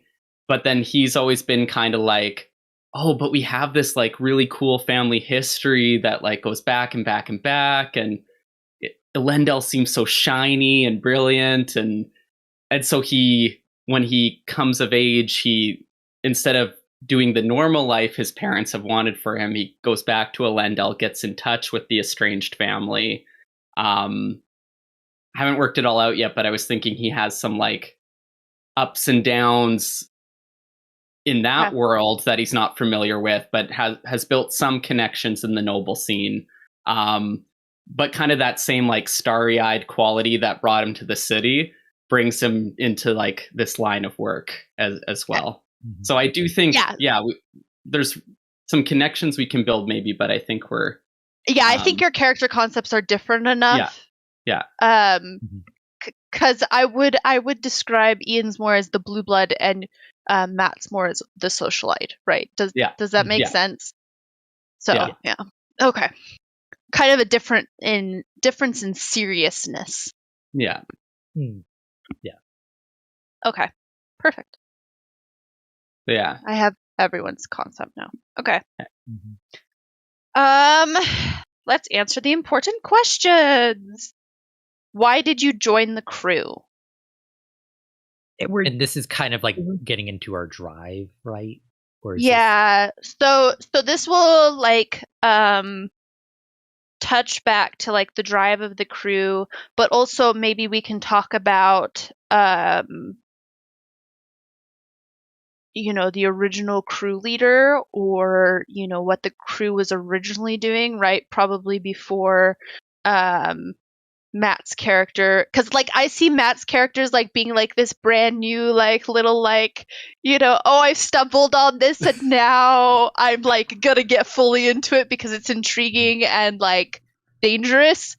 And like I see Ian's characters being like more new as well, but maybe you've done like a couple of jobs with them, right? Mm-hmm. And then probably the other three of you have been more long-term crime people, right? And maybe you worked under the past boss, and so there's more history there. So I don't know. So how recent do we want your past boss to have left? And then we'll talk about, did he get killed? Is he in prison? Or she, right? Maybe they took the fall to protect the rest of the crew. That something went terribly wrong. Ooh, I like that. And they had to either take the fall or they had to go real, like they had to hide, and they had to like drop underground, just go completely underground, and we don't know when they're going to be back, kind of thing. Whatever they did, it meant that the constabulary is focused on them and doesn't have a beat on us. Yeah. It was a self-sacrifice sort of thing. Okay, here's an idea. Do we want it to be a self-sacrifice on their part, or do we want to say that since they've left, your crew has become a little bit more do-gooder-ish? Right? So maybe they weren't... your old crew boss maybe wasn't necessarily the best person, right? Like, maybe they were more on like the neutral side, right? Whereas you all are more good, and they were more neutral. And so now that they're gone, you're taking it in like a better direction, or maybe because of what happened, right? Like maybe they went down on a job that should have done some good, or like use that as motivation. And then they might resurface, and you can have that kind of like return to the beginning of like, okay, well now our values just don't mesh up, right? Because that could be a really interesting conflict later on if I chose to bring that in. One of my favorite concepts for an absent like leader figure like this is the person who's like put on a pedestal and is like kind of the paragon, but then maybe there's stuff underneath that it's not what it seems. So like to combine your ideas, I'd be open to like we think they did this like very noble self-sacrificing thing for us, and the crew owes what it is to this person, and maybe they have kind of a reputation, but maybe over the course as we peel back some layers, it's not necessarily what we thought it was. Like that when you discover your parents are imperfect people. Yeah. Like yeah, I like that way. Oh, you go, Ian. Yeah, I this is a bit of a side note, but like I also like the idea of like we don't know whether they're alive or dead. Yes. Like, definitely. Yeah. Love a good mystery. I was thinking the old leader could be they were trying to like do good things, and they like really inspired us to do good things, but they had to go down or disappear because something happened, and then maybe potentially we later find out that they weren't as good as we thought they were. Yeah. Well, it's kind of like Kelsier, like because he kept secrets he was all about like, oh, let's all be open and honest and everything, but he kept secrets from the crew, right? Mm-hmm. So maybe even that this individual is willing to do like, whereas your line is you don't want like the innocents to get hurt, right? Whereas possibly they are more on the willing like sacrifice for the greater good. Yeah. Right? Even like Kelsier's thing of like, Kelsier's thing of like, okay, these people are going, like, our soldiers are going to die in the end, right? But that will forward our cause. Yeah. But maybe doesn't share the extreme things that they're the line. Like from our perspective, maybe they don't cross the lines, right? And then, I don't know. Like they kind of like hid the repercussions from right. It's kind of patronizing, right? It's like, okay, like you guys can't handle. Yeah, you're still the children. Like, yeah. Okay. Yeah. So why did you all join this crew? Got it. Cool. So mine is to atone for crimes that committed in my earlier life, and to try and help improve the image that Kolos-blooded people have, kind of the reputation they have in the world. I don't quite know how to distill this down into a like simple phrase yet, but I was thinking for my character, she joined because she for various reasons she doesn't really have a good reputation among either, or like she didn't have a good reputation among either like the criminal world or sort of the reputable legal world. And so this person was kind of the old boss, was sort of willing to take her in and give her a chance when no one else would. So would it be to improve my reputation, or because no one else would give me a chance? I think more just because no one else would give her a chance. Okay. And then do you have a more like even specific goal of like, so some of the goals here, it's like avenge my family, rescue my sibling, restore my honor, carry out my father's dying wish, right? Like, so those become even more of like the drives, right? So Ben said, improve like the Kolos-blooded name essentially, right? So if you can also add that into your... And we can come back to you if you want a moment to think about that, Grace.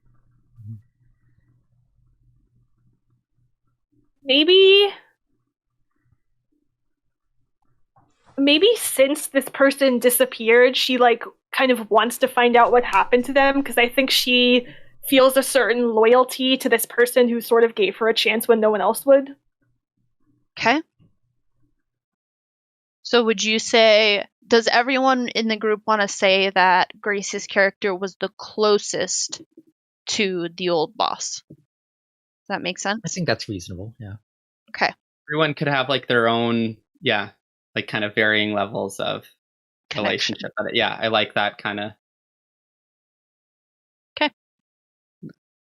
Who's next?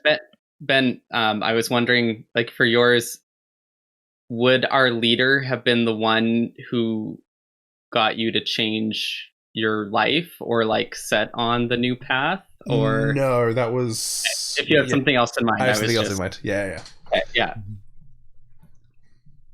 Okay. Who wants to say what their drive is next? For my character, it's going to be vengeance/justice. So she had a younger brother, who wound up poisoned by the industrial practices of one of the houses, and she got angry. She was a mechanic, and then she's turned her mechanic skills to figure out how to open up locks and crack safes, and so she turned to crime to target the people who were responsible for her brother's death. His death. Okay. Solid. Mm-hmm. Ian, Matt? I'm trying to. I can go. I have kind of two sides to it. I think one's maybe more surface and one's maybe more underneath. Okay. So the one is just thinking about this, I think he wants to emulate a hero. And specifically, I think if we're building this leader in, I think he was very impressed with whoever this person was and was like, oh, I want to be just like that, or that guy or that girl or whoever they are. And I think underneath it's, I don't want to, like, he wants to avoid going home and admitting that like his parents were right and he should have stayed out of this like crazy noble whatever world. So the avoidance of failure. Yeah. Okay. I think my drive is looking out for the little guy. Like he's like trying to do good. Which like look out for the little guy. Okay. So yeah, so leaning into that idealistic. Mm-hmm. Okay, perfect. Next question. How did you guys live before you joined the crew? I'm a banker. My character was a mechanic. Okay. What kind of mechanics did you work on? 'Cause that's kind of a broad field. Yeah, well, I mean, I think when you're thinking though about the tech level of where they're at, though, it's a little less broad in Industrial Revolution. Well, yeah, sure, but like my husband works in like mechanics, but he also does like maintenance, and so like the area that's across, right? I mean, even like airships could have a mechanic element to them, right? Mm-hmm. Or we're talking like trains, or are we talking like the industrial like factory equipment, or are we talking like, you know, in a shop where you do like you put into effect like someone's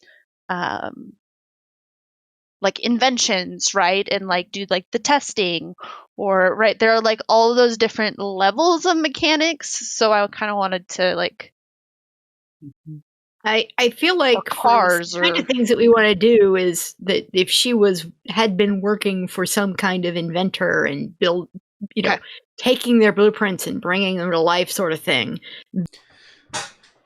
So this is our profession, right? This is our what's our like? What do we have experience in? Yeah. So before he came to Elendel, my character lived in the roughs, where most cold-blooded currently living, where basically he was part of a small tribe, very small tribe, which basically had to raid human settlements to keep going. They weren't part of a larger tribe which were able to look after themselves. They had to kind of steal and murder their way to get food before moving on, because they didn't want to get hunted down by whatever town they'd just come across. And it was that kind of life that he ran away from before coming to Elendel. Yeah. So I'll put Ruff's Raider. Ruff's Raider. Mm-hmm. Yeah. I'll be socialite / university student. So, I was thinking for my character, she was sort of raised as a criminal con artist type thing, but then for a while decided to try to go straight and work in a soothing parlor. And then sort of the aftermath of that is when she was taken in by the old boss. So I don't know if... Like criminal / soother? Yeah. Okay, what special skill do you bring to the crew? Bring the muscle. I'm Kolos-blooded.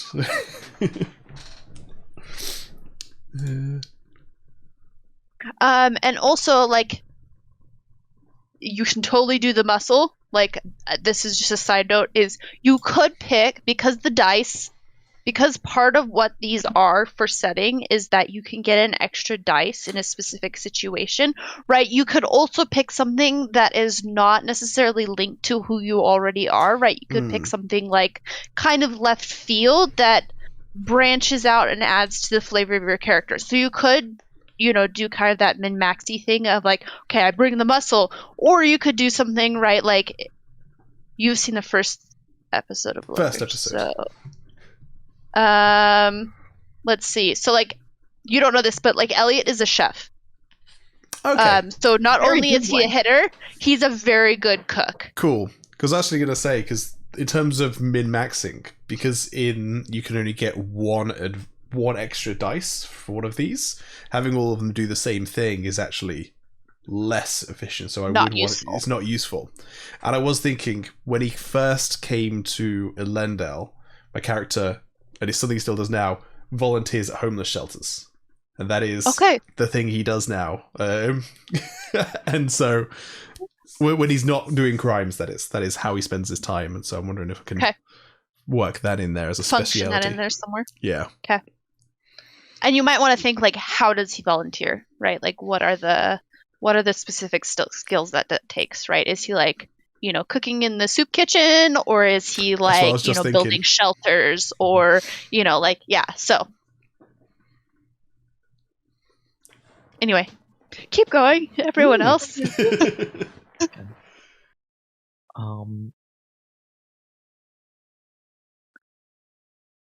So this gets a little into the fact that, like, of what allomantic and ferrochemical ability he's going to have, but information acquisition. Okay. He's a tin eye and a archivist. Excellent. Yeah. So I would even do like information acquisition and then put archivist right next to it, right? Because you might even get a little bit. You might have some other information that comes with archivist than just the information that you could gather. So I've gone of thought for speciality, empathetic ear.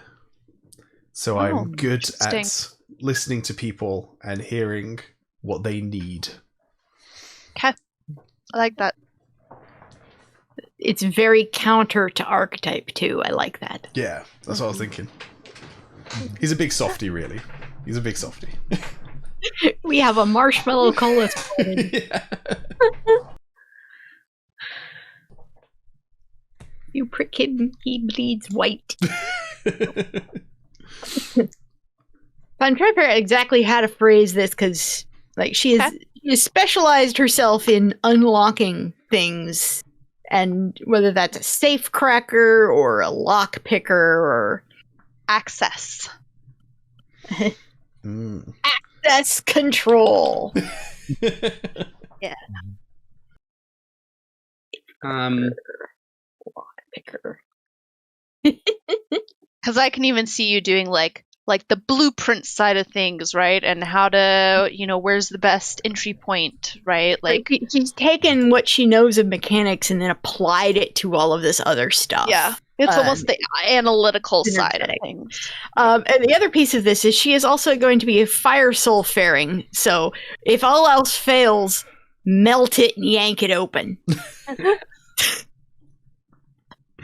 Nice.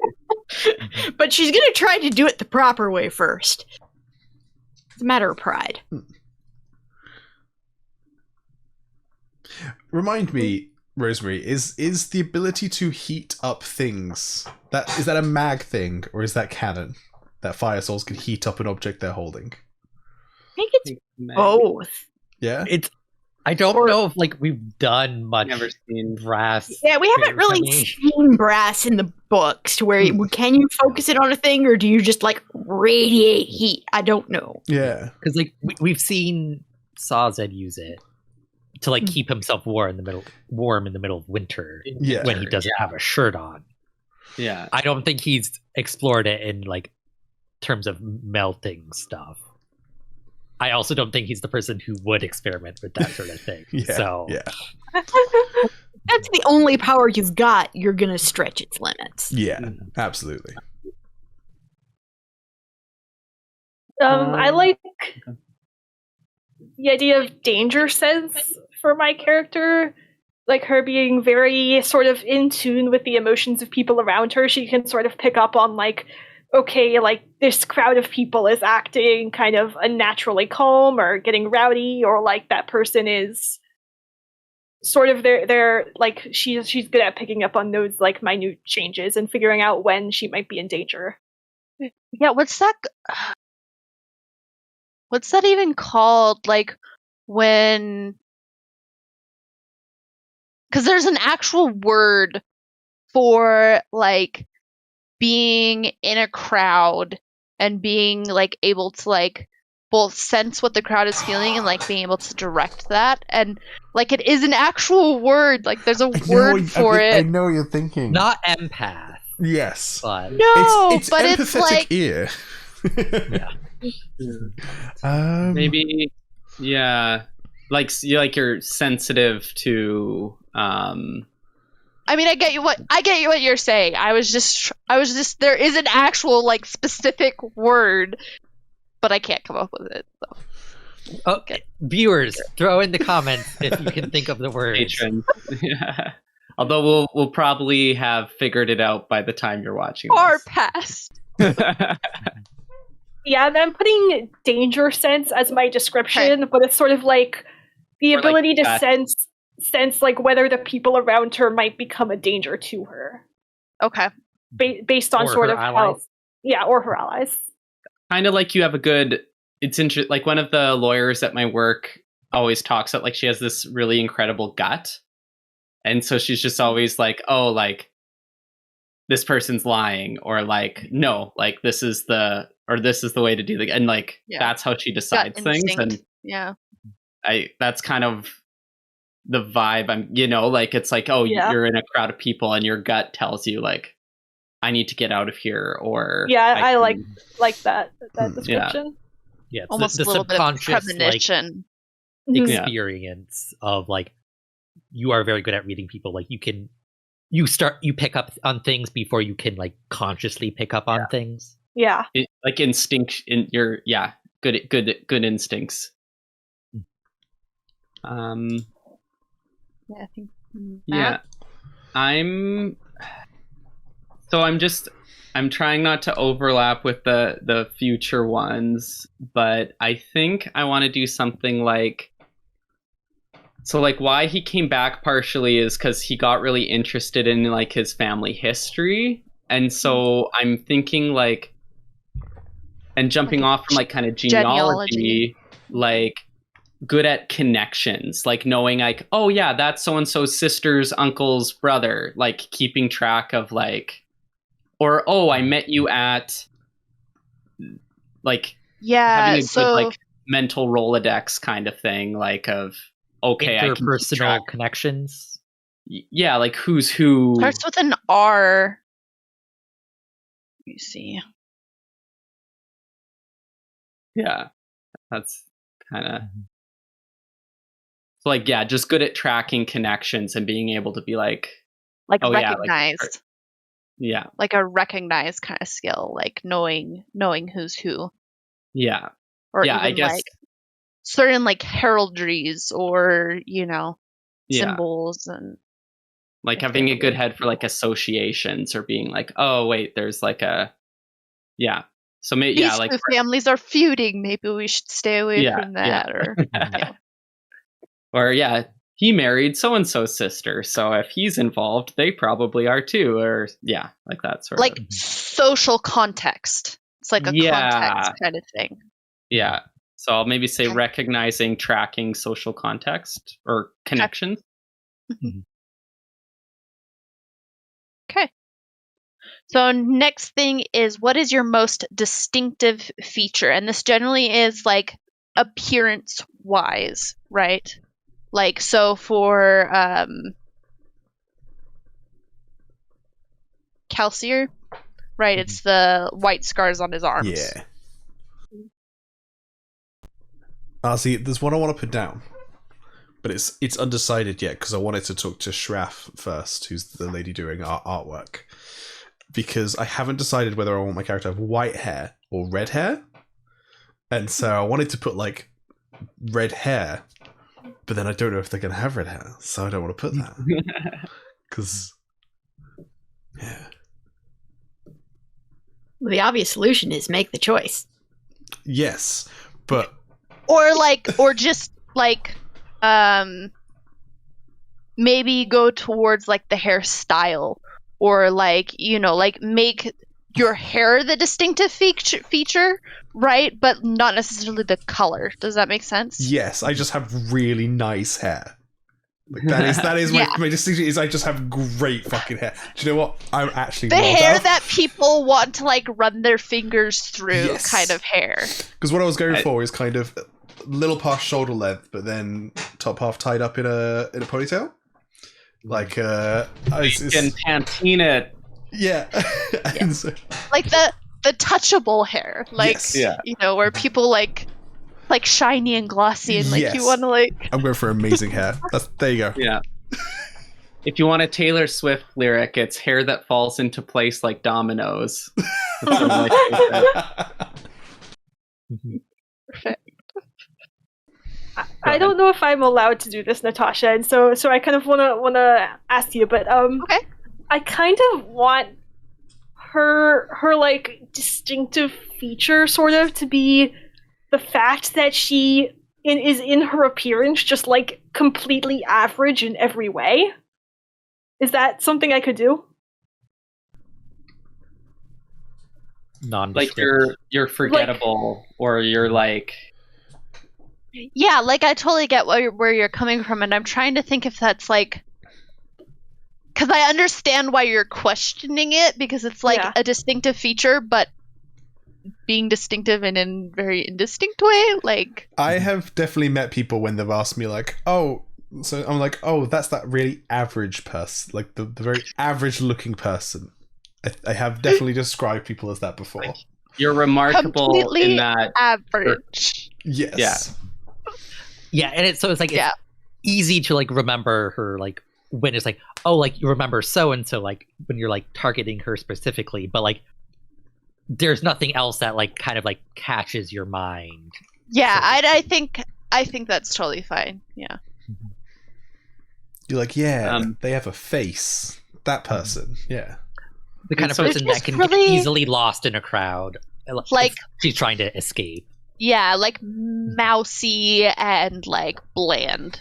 Like, Unremarkable. yeah. I'm jumping off of that kind of. So one of the things I want, one of my features to be makes really good first impressions. You know, So not eyes or anything- teeth? Pardon? Eyes or teeth? Yeah. But not sure if that's a distinctive feature or a like how others would describe my personality thing. Yeah, I think that's more of like a personality thing, Okay. like affable, right? Yeah. Yeah, I think a distinctive feature would be, I mean, like I said, like the things that you pay attention to when you first meet someone, right? Like eyes, teeth, do they have a nice smile, or like those kinds of things that are kind of those classic things that your eye is drawn to, right? That can make a good impression. Yeah. Yeah. Hmm. Or I'll even think a little something bit. that makes you seem like more dignified, or like perfect posture, or like something like that. That's like that just comes across very clean and Well, spinning off of that, I was thinking like sharply dressed. Like he's always like very well put together. Yeah. For me, for myself. Yeah. That's a good one. And I think that makes a lot of sense for a banker. For banker, yeah, totally.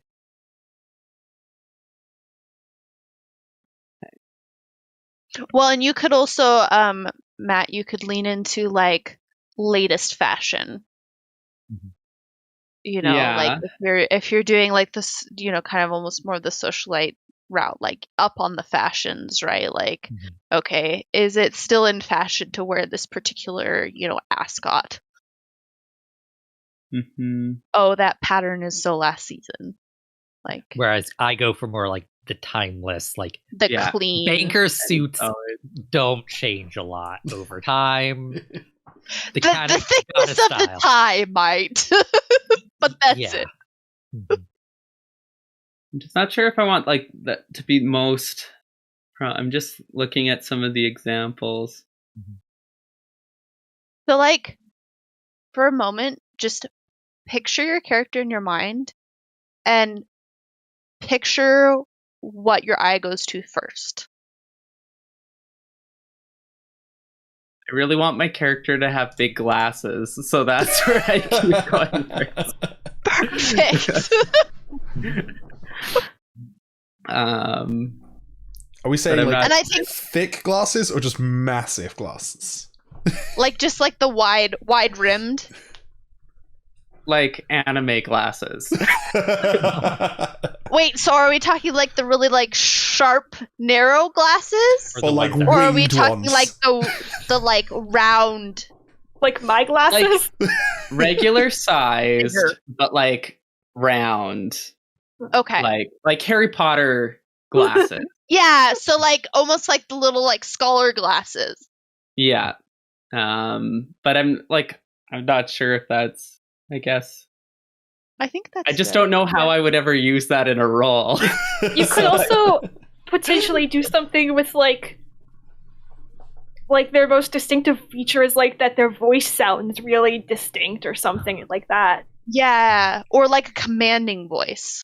Yeah. Or like a warm and welcoming voice or something like that. Yeah, I think I like that. Soothing voice. Yeah, warm voice. I think I like kind of a like folksy. Yeah. Okay. Okay. Inviting voice. Yeah, there you go. Rosemary? She's petite. She can fit into surprisingly small spaces. She's only like 5'2" and fairly small, and she can fold up to a fun travel size. This just reminded me as well. So, Rosemary, you pointed out when I was previously talking about making a Colossus-blooded characters that Colossus-blooded still have the Colossus thing where they grow for their entire lives. So generally, Colossus-blooded people are quite short for most at the beginning of their life, and then they get taller as they grow older. And so I have made the concession of making my character 5'11". So just so that. So he's what, in his 40s then? he's in his 30s. So like yeah, it's as comfortable as I'm making it. Tiny short man. Okay. Next one is personality. So what are the 1 or 2 words that you want to use to describe your personality? It really made me laugh when Matt brought up the affable face kind of thing, like you instantly like, because I want to go for the complete opposite, where I have essentially like resting bitch face. But then when you get to know me, I'm a really nice, friendly guy. But like, when you see me across the street, I'm like, and so that's Stoic. Yeah.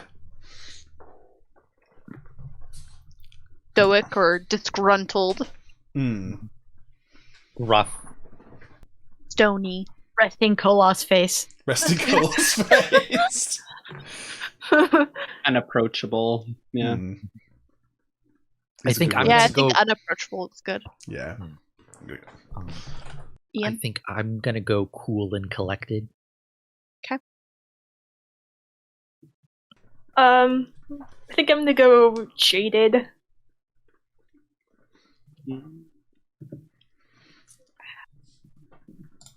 I'm My having character- trouble again because I'm like, so one of the things I'm kind of going for is the kind of guy who like makes friends really easily, but then like doesn't keep them. Like he's kind of flaky. So like Superficial. affable but flaky. I think superficial is a Superficial. really good word for that. Yeah. Superficial. I like that. Okay. Surface. Yes. Yeah. And then my character is prickly. You peel off the layers and there's just more spines underneath. It is a human Hey. cactus.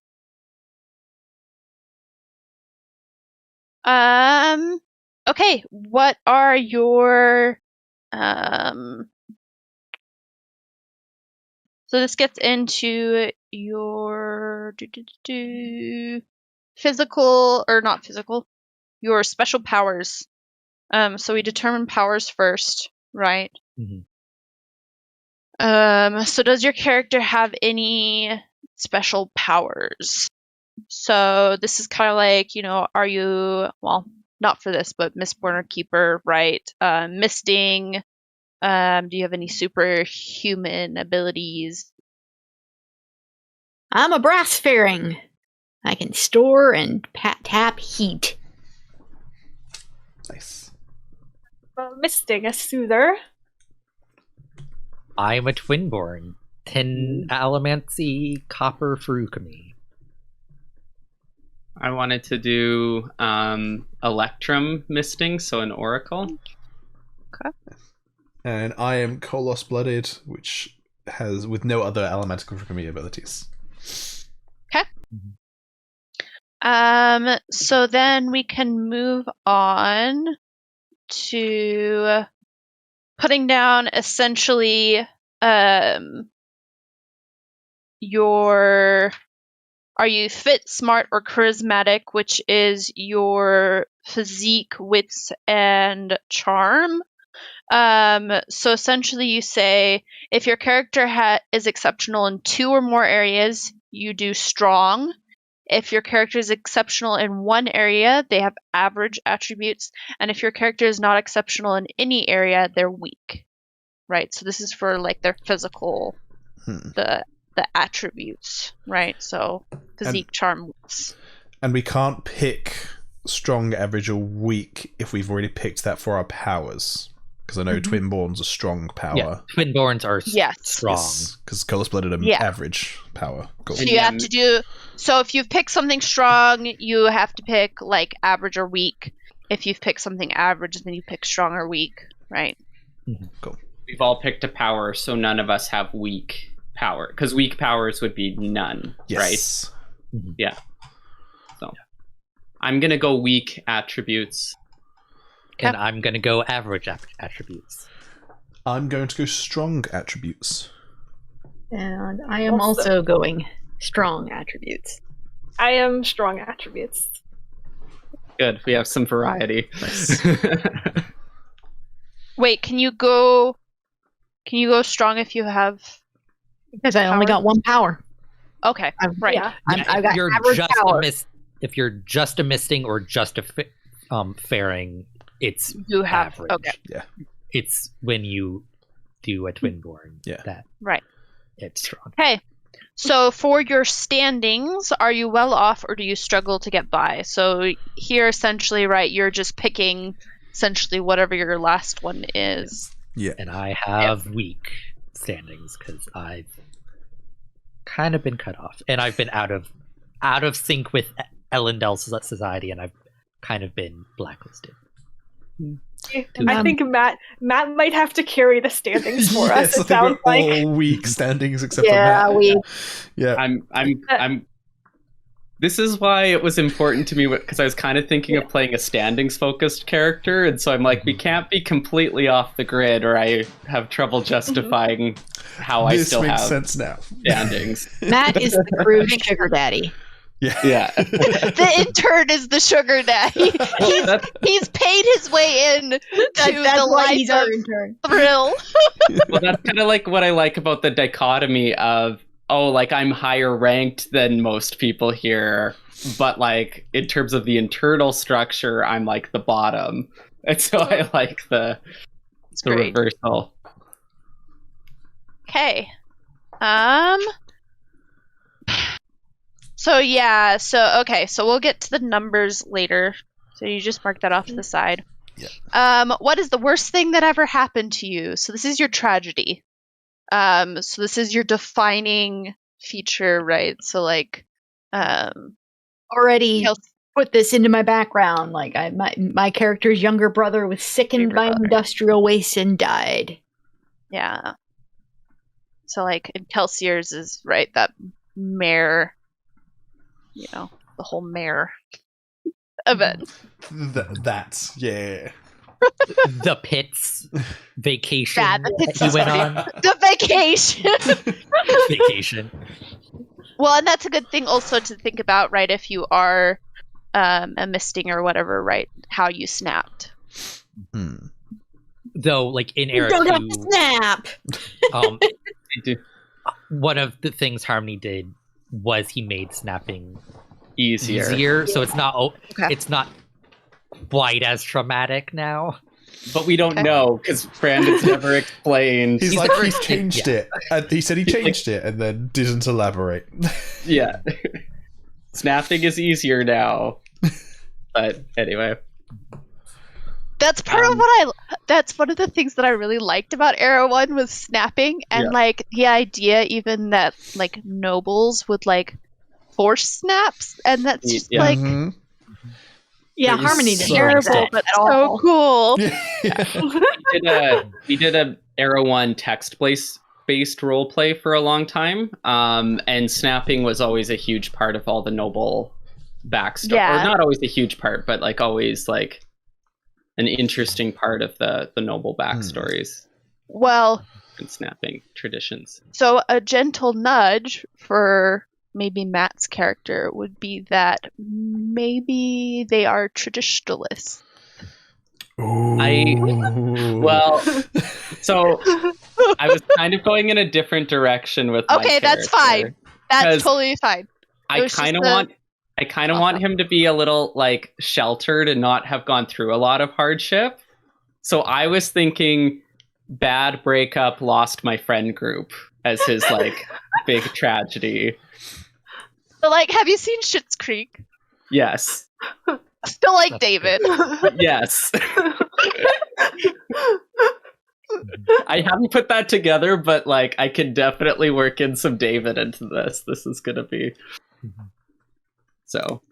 And like he has, well, at least the actor wears big glasses. The actor, that's Not true. circular ones, but Yeah. Yeah. Hmm.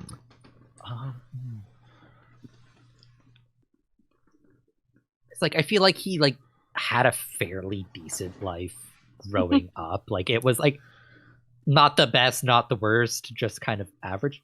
So like Well, and I it's don't know all if I- relative, right? The worst thing that ever happened to you.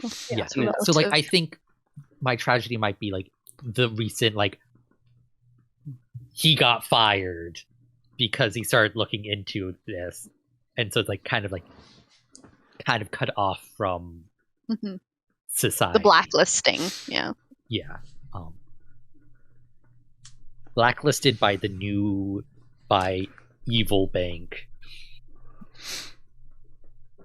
So my character, she like grew up and her father kind of used her and her skills sort of as part of his criminals. And as she grew up, she decided she wanted to leave, and so got a job at the soothing parlor where the boss treated the employees like really horribly. And when she tried to like bring attention to that and have it fixed, the boss like used the connections to have her like fired and have her reputation destroyed so she could like not work in any reputable soothing parlor again.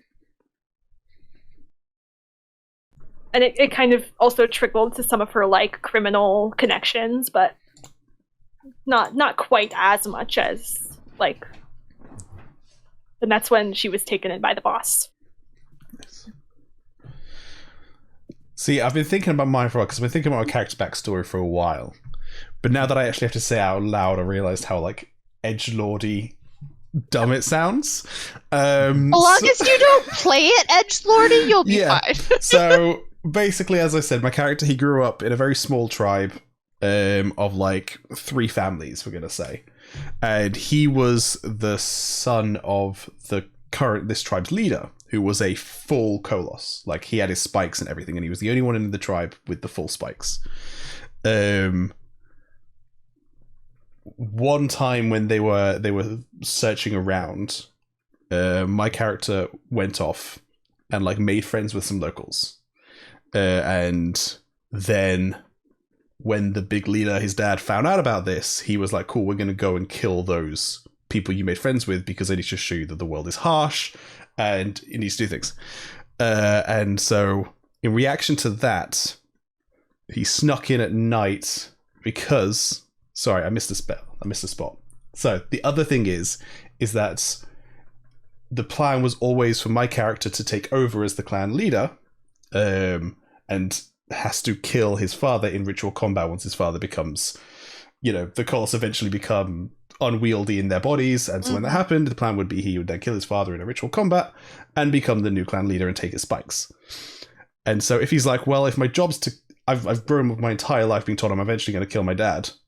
I'm real fucking mad at him. So at night he snuck in and he chopped his dad's head off with his dad's Koloss sword. His mother then woke up, and instead of being happy about this and being like, you're the new clan leader, she was extremely upset because it was not done properly.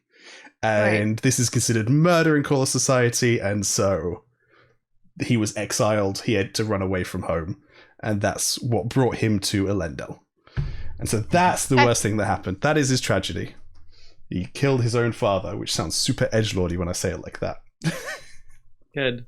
Like it. Okay, so kind of a side now tangent.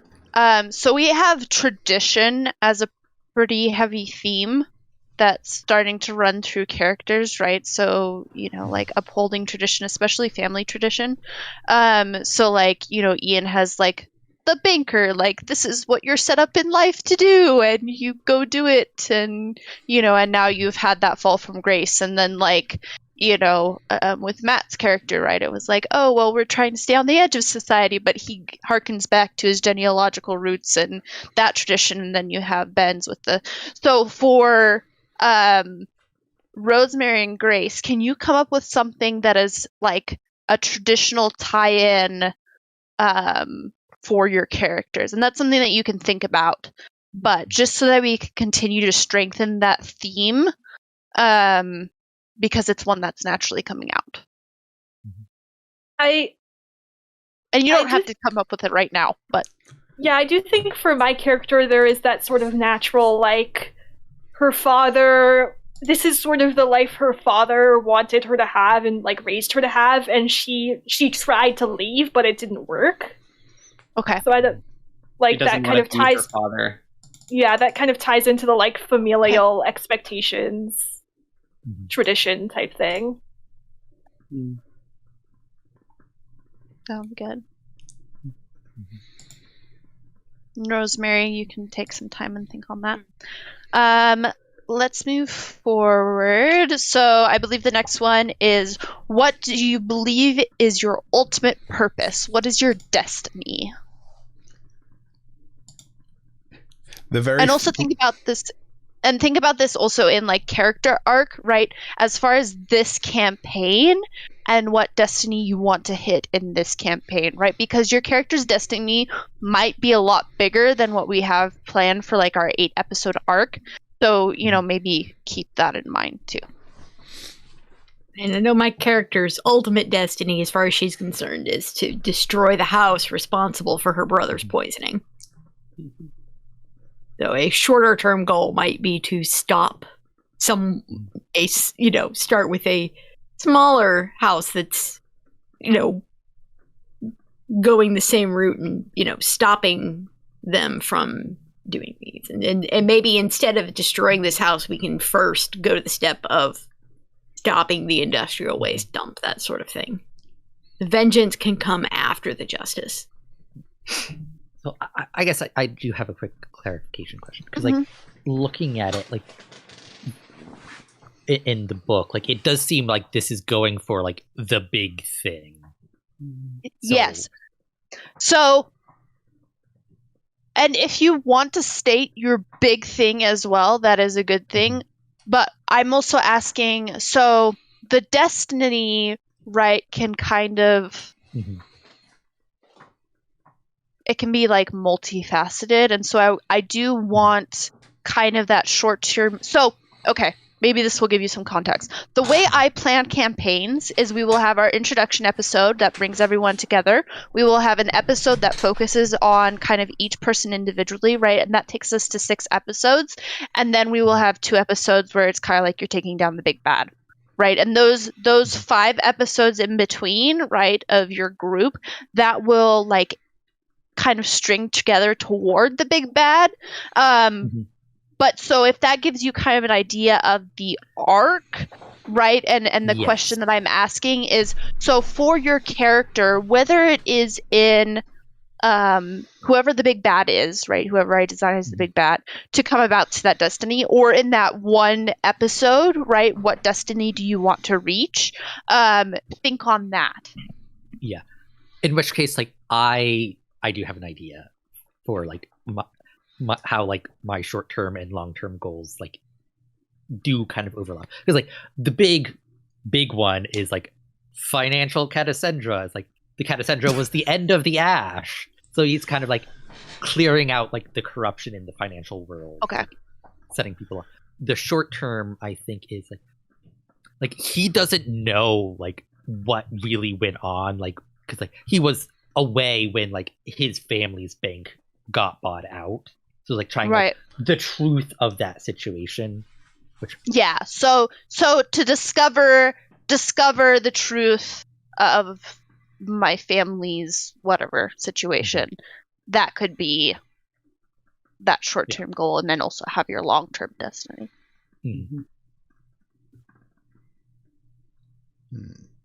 I think for my character, he wants to like be somebody, like be like for his long term, like he wants to be someone like historically significant, like famous, or like who's like shows up in the books.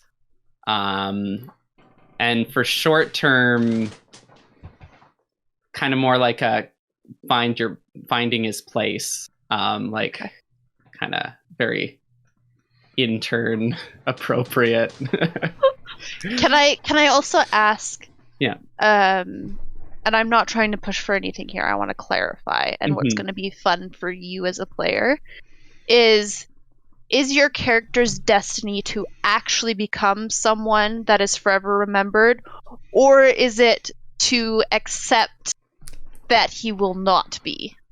Right? Like what is the actual destiny as opposed to what your character wants? I'm good to be surprised with the actual destiny. It could be, he learns to accept he won't be that person, and that's okay. It could be that he arrives at that place he wanted and realizes, oh, that's not what I wanted after all. But in his mind right now, that is what he thinks of his destiny as. That's his, okay. Yeah. And I wanted to clarify from like a DM perspective. Yeah, absolutely, And so, I'm...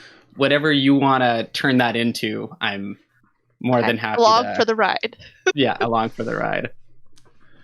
Cool. I had in my drive earlier, I put the two things of to atone for crimes in earlier life and to help improve the image of the Kolos Blooded. I might just move that second drive, take it out of drive and put it into Destiny of to improve the image of Kolos Blooded in human society. One extra question there for you, Ben. Yes. Is a destiny of your character, is it actually to take, like, fill his father's shoes? Is that an actual destiny, or is that just a plot point? That's just a plot point. He does not want to fill his father's shoes. He did not want that. Okay. Not from a character... Sorry. Sorry. Not from a character perspective, but from, like, an arc story perspective. Like, is that a destiny for him? Like... Is that something that maybe he'll, like, as we're plotting and getting to a point, right, would a good, like, focus episode be for perhaps him to return home and to explore that, right, or to explore that in leading another group of Kolos, right, like, to step into that role that he would have had? Or is that not a destiny that is integral to his character? I really like the thing you said about him leading another group, like... Okay. Because I got this weird, like, sick feeling when you were talking about him going home and seeing his family. I'm like, no, I don't want to... He doesn't want to do that. I'm like, no, do not want that as his destiny. But for him to take on that role for another group would potentially be something that would be good. Okay. And as a GM, because I want to look at that sick feeling for half a moment. Yes. Is that you as a player do not want to explore that, or is that a moment of character growth that we might need to look at? That it would be a big moment of character growth. As a character, he was terrified to go back home because he believes he's wanted for murder. So, as a warning, yes, I will likely bring. I'm not promising that I'll bring it in, but I will likely bring that moment in. Right, so you will have those, like, sick feelings on behalf of your character, but I wanted to make sure that was okay before. Yes, that was fine, yeah. That's fine. Okay. Cool. Okay, did we go over everyone? Not... Okay. Not mine, I know that. Okay. So I was thinking, So I don't know if she, like, mentally is at a place where this is necessarily something she wants quite yet. But I was thinking maybe, like, her sort of ultimate destiny could be sort of working within the law as a spokesperson for, like, a social movement, kind of working within the law as a political figure, using that, like, charisma, like, soothing understanding of people in that sort of format.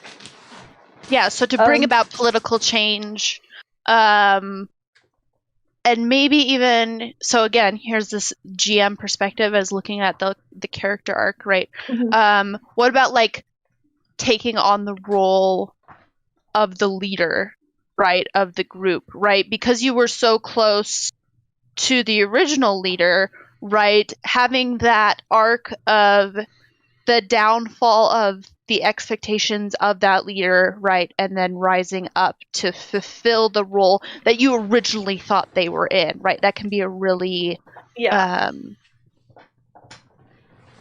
stimulating and evocative. And how would you feel about that? Yeah, I'd be okay with that. I mean, because I do feel like that threads into the political and even, you know, being that spokesperson, right? If that's who you are to the public, and then behind the scenes you were to step into the crew leader role. Yeah, that makes sense to me. Okay. Follow in the footsteps of Vin. You can be both. You can be both things. Okay, I think that's everyone. And that also gives me a good, like, the campaign is starting to flesh out in my mind. Does that make sense? Yes. Okay. And I'll probably do a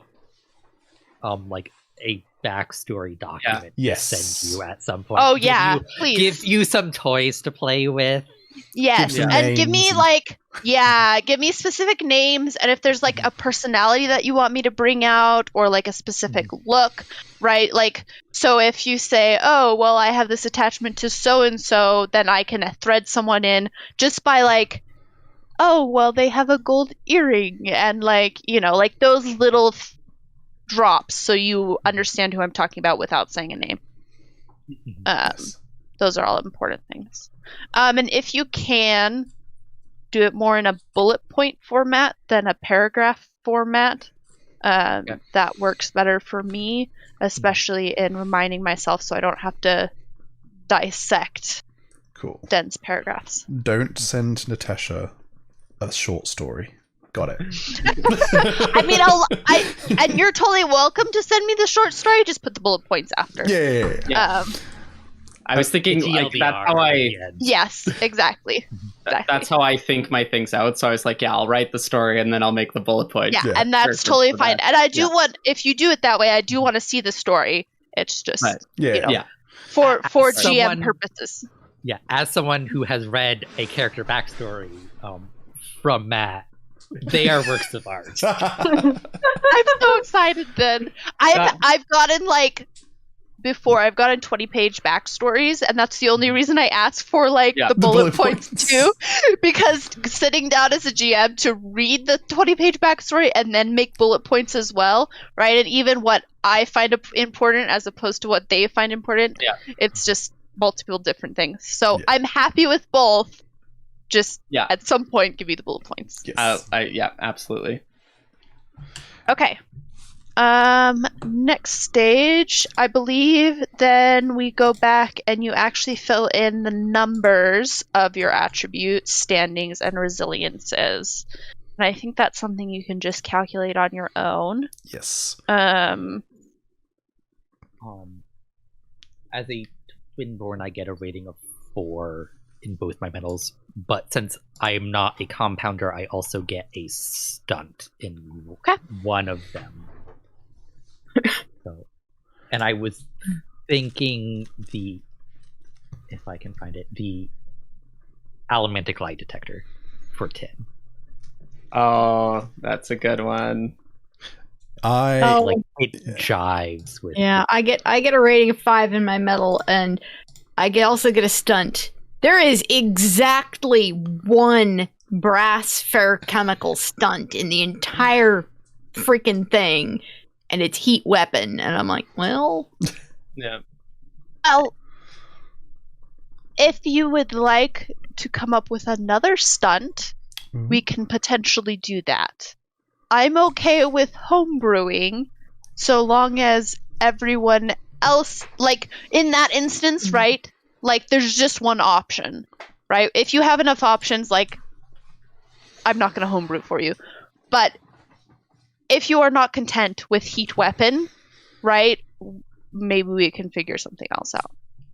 Because I was thinking maybe something along the lines of, melt mechanics or something. If she knows how to focus in and focus that heat in exactly the right spot of, So like welding. Or just like really it's like focusing in on something, weakening it to the point where it doesn't work anymore. Like she's breaking shit or weakening like the bar of a lock to the point where you can bust it open with, Colossus blooded strength sort of thing. It's she knows enough about. I'm open to other people's suggestions too on how to wrangle this. Yeah, because I'm happy with this suggestion of how this works. I just want to look at they also get into things like when you're using ferrochemy, like if you use 10 charges, you can really do some damage. Yeah, how many charges do we start with again? I think it's 10. So I remember, because we had this conversation before the short campaign, Natasha, the book doesn't say how many charges you start with. I think, Natasha, you gave me full charge because at the beginning. Yeah. And, my and character, I think that's because you also regain it every long beat, Yes, right? So like it of made your sense rating. that it made sense that we were coming off of a long beat. So like metal mines can hold 50 plus charges per, depending on the size of the metal mine. It can be 100 charges. It can be a lot of charges. Yeah. My character might want to have a little bit of wiggle room of, in case she needs to store heat, because for her kind of feruchemy, that could be almost as useful as tapping. Yeah, so you might want to do like focused heat, right? So like, or say a pinpoint heat, right? Like maybe that's what we will call the that power, if you want to do a homebrew kind of thing, right? Of like this very specific, like even if we want to say like 1 inch, like 1 inch square, I don't think you should need any more than that. And I think that's targeting balanced. A lot of heat into a small area In to one specifically area. weaken the structure of a thing. Yeah, Or it's almost like a little laser. Yeah. Kind of what Or I'm if thinking. like going back to Natasha's suggestion, like you could use it for welding if you wanted. Yeah, Like, right. It can be both. Yeah. If Natasha's okay with that. No, and I am. So I want, Laser beams. and I also want to say that if there's something within your power possibility, right? So something that you've probably, like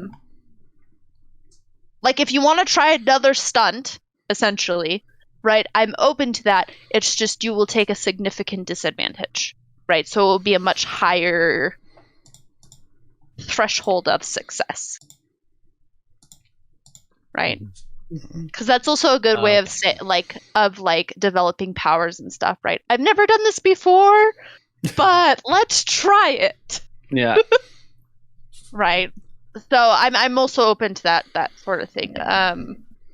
But I do think that like pinpoint heat is a good good one for you, Rosemary. Oh, that does give me ideas, because like one of the other tin stunts is Tinker, which is about like structural and manufacturing defects. So it's like if I work with Rosemary's character a lot, like I might like. And then if you wanted to do something like that, I would just be like, okay, well, this is gonna be a really difficult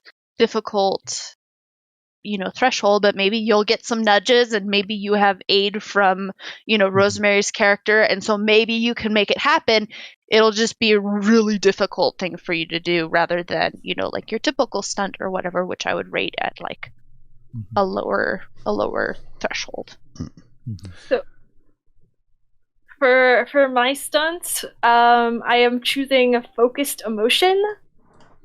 And the emotion that I want her to be focused on is suspicion. So she is especially good at soothing people's suspicion of her.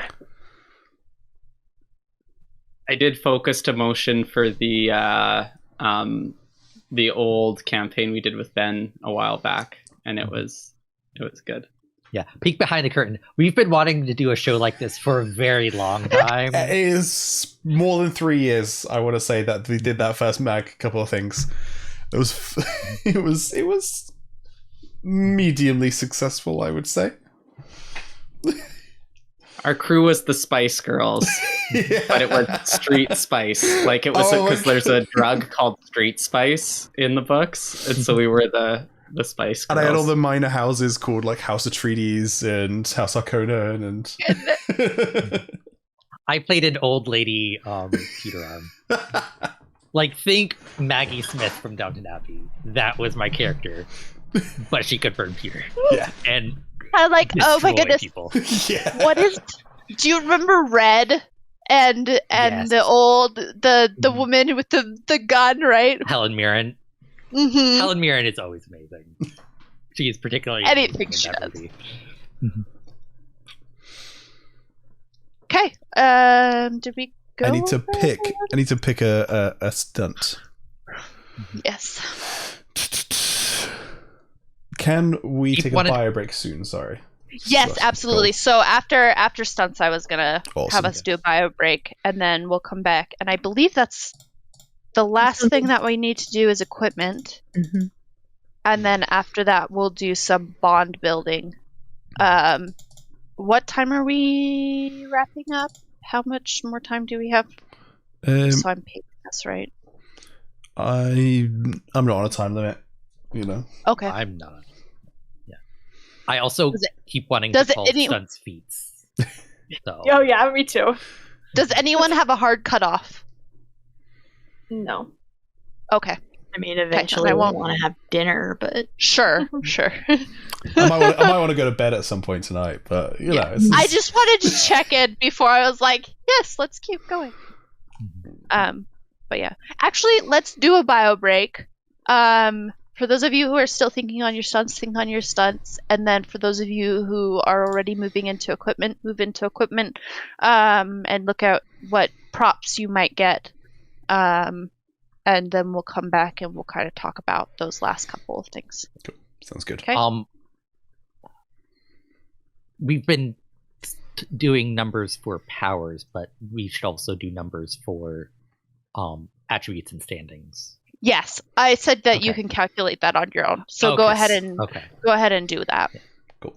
Right, be right back, guys. I was just thinking as well. I just had a random thought in my head when Natasha, you were talking about. By the way, do you go by Tash at all? I know Natasha, and I always call her Tash. Oh, you did. You're muted. It's like I keep wanting to call you Tash because I know a Tash. Yeah, that's fine. Okay, cool. Good. Yeah, so Tasha, Tash. Awesome. Just the only thing that I do not go by is Nat. Cool. But you are not a tiny fly. Nope. So you were talking about how like each session could be focused on a character, and I was remembering in Mass Effect 2, you have your crew that you gather throughout the game, and then you also have missions where you gain that crew member's loyalty, where you do like you help them with a personal issue or you help resolve a vengeance that they had, and then when you do that, you then unlock like an alternate costume for that character. And so now my brain's like, man, what if we get Sharaf to do 2 versions of each of our character art? One that's like the one we start the game with, and then like an updated one where they're like smiling now, or they're wearing something different, or they're in a more confident pose. Yeah, that's just what I was just thinking of when I was just on that break. Yeah. Those little changes are always fun. Yeah, But it'll depend on we don't know, because we won't know Yeah. exactly what those changes are until exactly. Natasha throws them at us. Mm. They did that a little bit in Critical Role with the campaign 2 they did. I think that's three versions. Yeah, as they progress. Campaign 1 as well. Like they got updated character art. Oh, they did? Well, I and it's didn't know. also because like as they got new further, right? They outfits. had little clothing changes or like their like ball outfits or whatever, right? They had Yeah. their character designers go in and do that. Yeah. I might have missed it. How many charges do I start with for my Allomancy? You'll start at full Allomancy- charges. Allomancy doesn't have charges. Oh, okay, yeah, that's fair, Kemi. Sorry, I was just saw that on the Yeah. list. And... Okay. I will figure out Um, my charges later because that I have to actually read the book for how copper Furukami works. Yeah, because you're storing memories and not. Yeah, it's very different. Well, and that can also we can also lean into that a little bit with like the flashbacks if we want to do Yeah, that. that's a good point. If people are also willing to lean into that, and I could throw some, we could get really interesting with it, and I could give you each a character that you have to play out in a scene for a memory. I mean, you're going to have the blueprints memorized of everywhere we go. You are going to know exactly where everything is. Yeah. Also, like minor character piece that like has been in my mind that didn't come out organically. He loves reading mystery novels. But like specifically he likes rereading mystery novels while he stored his memories of like who done it like in his copper mine. You can go and do it Oh my again. god! I You can could go read back and books do for it the first again. time again. I can That's the reread books for the dream. first time. So it's like I have like this mystery and it's my favorite mystery, and like I can never remember like Why? I know it's my favorite, love and it's my that. favorite every time, but like I can keep rereading it for the first time. So it's like Then you can take those your memories I probably just like store in like clips and like just spend them because like I don't need to retrieve that memory ever. unless you retrieve them all at once and then like was like, oh, that time I guessed it from the beginning, but that time like you know, Yeah, it's like something like that. I probably like keep statistics of like how many times I actually guessed the killer. You can even use it as like your training, right, to notice more. Mm-hmm. Yeah, like And you this is should- all like part of it. And in your background, make sure that you have like the author's names and like a couple specific book titles that you really love. Oh yeah, there's definitely like a 10 Little Ska book, like because I need to reference Agatha Christie. Like, Mm-hmm. gotta 10 do Little it. Indians. Mm-hmm. Mhm. Right, I've picked Murder my... on the what's I was gonna say what's a train in like Alloy of Law? What's the train called? In the The break knot. That's just Murder- the safe car. Oh, okay, yeah. The train itself didn't really have a name. I Oh, think they're just. so I was gonna trains. do a They're- so we can't do a murder on like the Orient Express for a The Ruffs Express. There we go. I mean, the Uh, Ellendale Express. Like Ellendale. Or where did they Ellendale would go? definitely name a train after them. That's Or Yeah, the and I bet it Terrace- would be like the Basin Express, Terrace- where it's like going from one point to another. whole Terrace Express. Yeah, Basin Express, Terrace. Basin Express. Oh yeah, Okay. because that could go do a straight shot to one of the terrace enclaves. Yeah. Anyway. I've picked my Kolos Blooded stunt. I went for what I decided was the funniest one, which is massive jump. So I can jump up to 30 feet into the air. You're Super Mario. So yeah, if you guys need me to jump somewhere, I can go. And that is Quick question. Resilience is we just add across. right? yes. Okay. The direct. Or are we gonna have to do names before we go on to You don't Oh, yeah. have to, oh but we can. We totally can. Like if you already have a name for your character. I have mine. I have mine. Mine. yeah. Some Yeah, people so- it's like really easy. Like names are really easy for them, and some people it's like I want this perfect Oh I name. Names I are have- awful for me, so I- I just like name generator time. I don't like names, so I made sure to kind of like think about it before today, Okay. so I wouldn't be Okay. stuck. So yeah, so if everyone has their Fantasy names, name generator and like you can set it to French to get those French like misborn names, and I use fantasy name generators so much. it's when they- wonderful. There's so many useful tools on that site. so once everyone has done, so make sure you have your powers and your stunts, and then distributed your attributes and actually added through there. And then we'll do equipment. I gotta. There's only 2 Electrum stunts, and one of them is just the metal burns slower, which is maybe useful, but is kind of like all of them have that, and it's kind of boring. So I did the instinctive burning, which is kind of like if I'm in trouble, it like kicks in instinctually. Nice.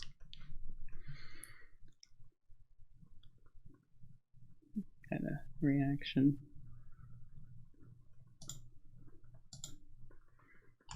I forgot that props are based off of your resources, and I lowballed my resources again because Yeah. I did that for my 2-shot character.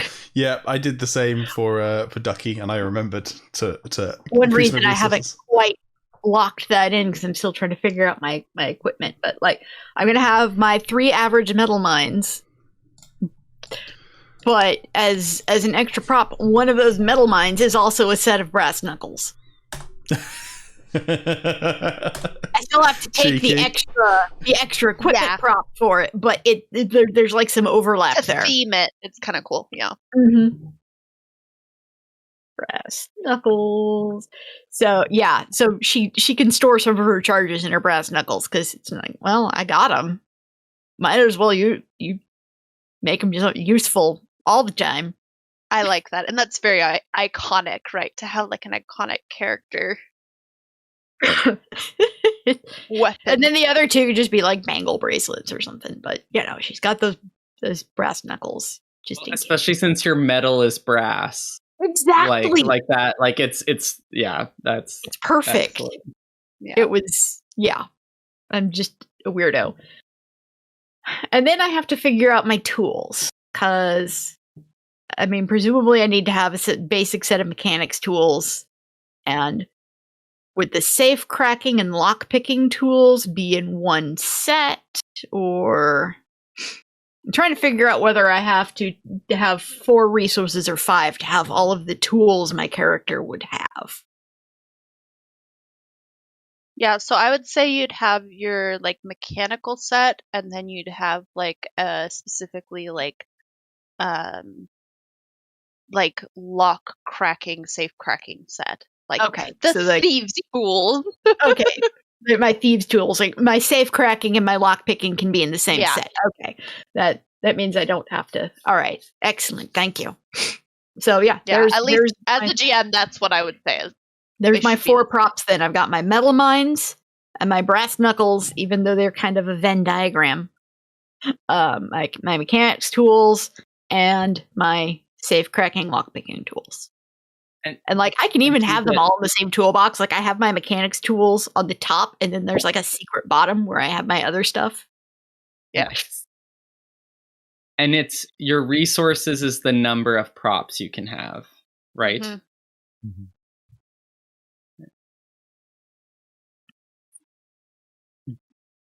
Going forward in the campaign, like, is that always a hard limit, or like can you? No, you can go above that. That's just for starting. And the thing is that the difference is that your props, I believe your props are renewable, right? Mm-hmm. Whereas anything else you gain, you use it, you lose it. Does that make sense? Yeah. So my two props are my misting vial and my metal mines, because I want to be able to do both of my abilities. But like I did the 4 tiny, so it's like they're rings. Like rings. Mm-hmm. For like the information I need ready access. Like I theoretically have like larger ones like stored away somewhere, but I don't have easy access to them all the time.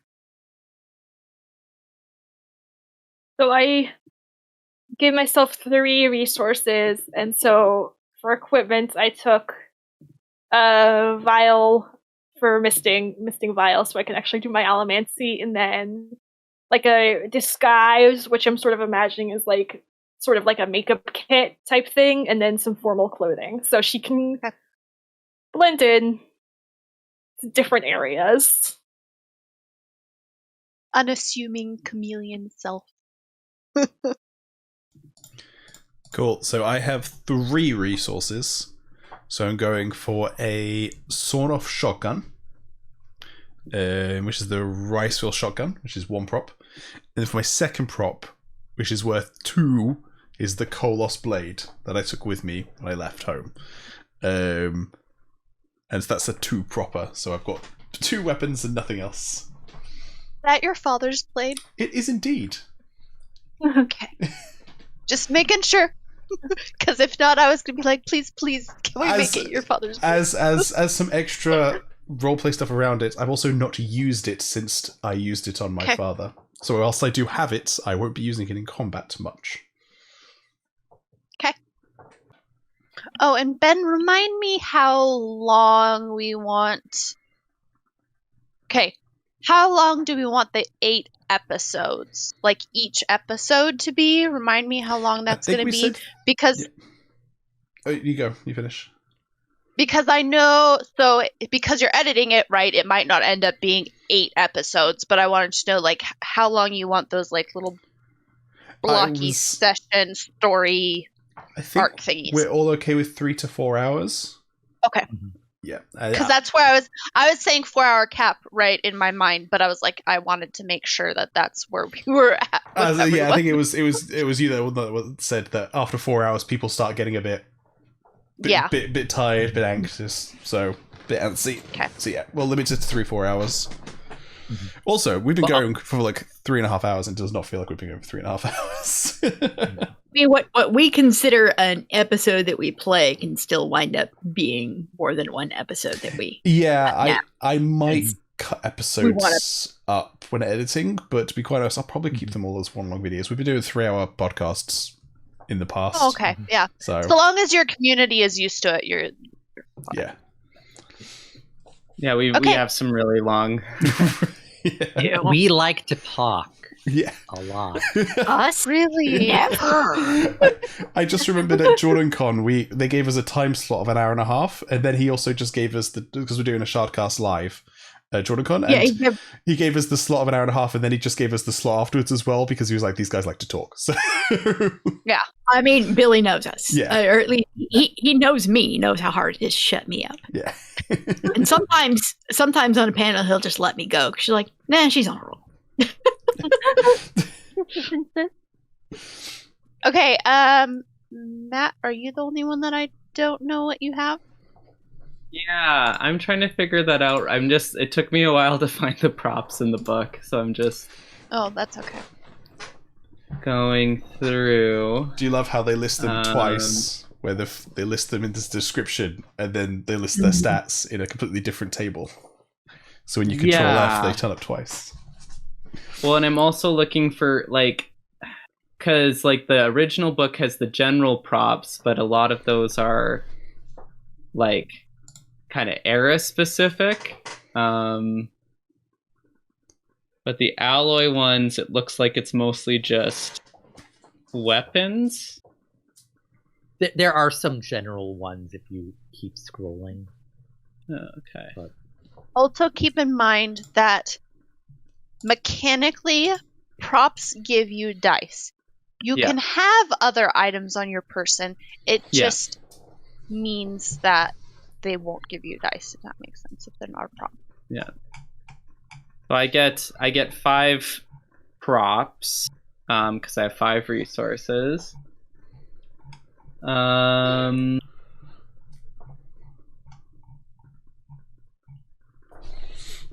maybe get a bulletproof vest, just, to protect myself. Because you're squishy? Yeah. I just love the clothing of we're all kind of used to it, and then our intern comes in hi, wearing this bulky bulletproof vest. And me not from the life walks in with 4 health because 2 physique and 2 resources, it's as low as it can go. I'm used to sitting behind a desk. Mm-hmm. Yeah, I'm a scrawny nerd. But you're the financial expert, which obviously we need. Gonna have an aluminum laced hat too, because he's coming out with his gear for his adventuring. Do not trust me. He went to the adventuring general store and was like, what is the typical? What do I need? Yeah. And then the salesperson sold him a bunch of crap that he may or may not need. Climbing boots, some rope, what else can you do there? Here are 5 days worth of rations. We know you're totally staying within the city, but you should have these. Just in case. And here's some lion repellent spray. He's gonna have a nice, actually, aluminum knife as well. Or can I do an aluminum knife? There's aluminum other Not stuff. gonna be very. It's not gonna have a good time keeping an edge. You might be able to do glass knife or something. I could do obsidian instead. Yeah. Yeah, that I'll do an would actually obsidian be much more useful. Hey, maybe an aluminum knife would fit with his character. Yeah, well, that's what I was kind of thinking. Very soft metal. Okay, so that's... It was sold to him by a snake alloy salesman. Obviously. Yeah. I mute like last time I dumped resources, and so I didn't have this problem. But now I'm just like, oh, there's so much to choose from. If you want some time, we can do some of the group building stuff, and you can look at that. Yeah, Okay. that'd be good. Yeah. Okay. Okay, so we have secrets to cover, and then we have character and bonds. So what I'm going to do to flesh things out is we're going to do character first, we'll do bonds, and then we'll do secrets. Okay? And I have, essentially what I'm using here is, let me get her name.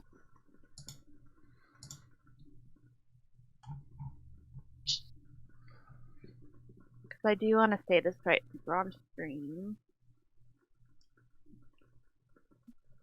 Okay, so what I'm using is it's a series of like mini games or prompt-based games that a lady named Megan Cross did, and these are found on itch.io. For anyone who is familiar with that site, it's a big indie gamer site. It sells a lot of indie games. But so the way that this works is everyone will get a number of face cards. So it's a 52 card deck. You'll get a number of face cards. And I'm probably going to go with like 3 per person. And then we'll go around the circle, right? And it's randomized. And I will ask you the prompt that corresponds with your card. And then that will essentially flesh out the first ones that we'll be doing it will flesh out your character. The second ones that we'll be doing it will flesh out your bonds with other people. Cool. Okay? Ooh, I like this. Mm. So it's kind of similar to the secret thing that we did, but not as specific, right? It's not just come up with a secret for someone else. The web of secrets and lies. Yeah, so let me... One second.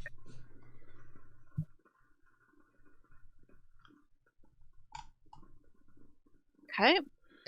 So I'm going to deal these out to you. 3 cards to all players.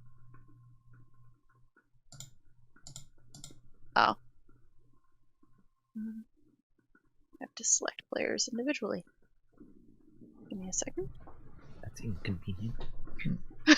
Right? Like, there's this box that says all players, and I'm like, I clicked it, and it didn't work. Okay.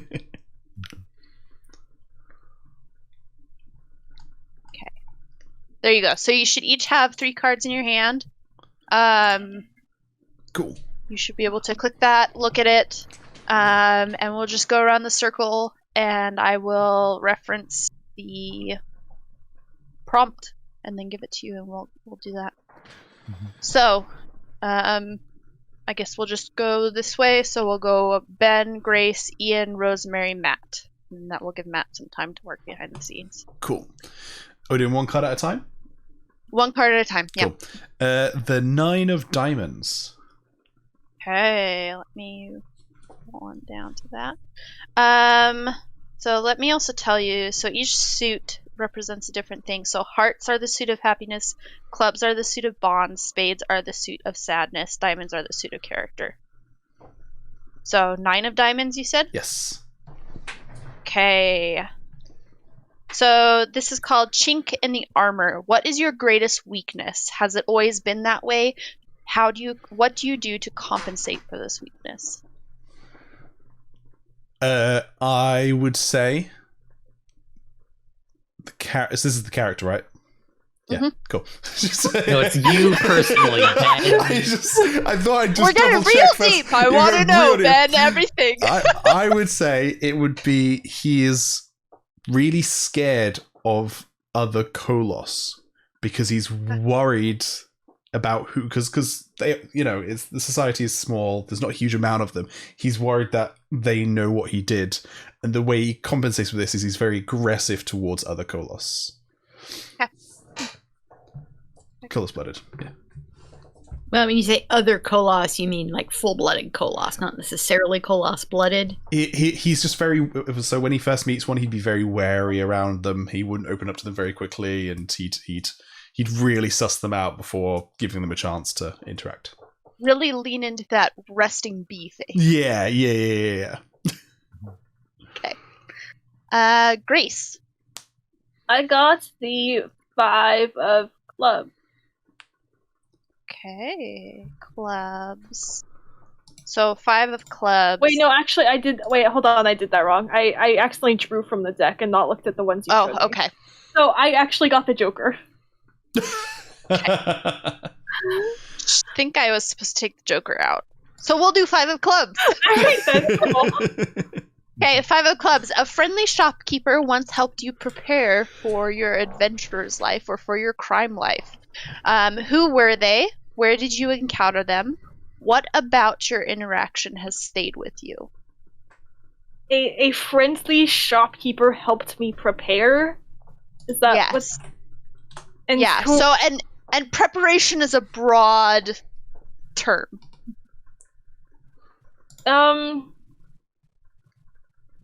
I think maybe when I was a child, I learned from like a professional like makeup artist, hairstylist person kind of how to do those sorts of things in order to like, and I use those skills now to kind of help me blend in and like change how I look when I'm going on different jobs.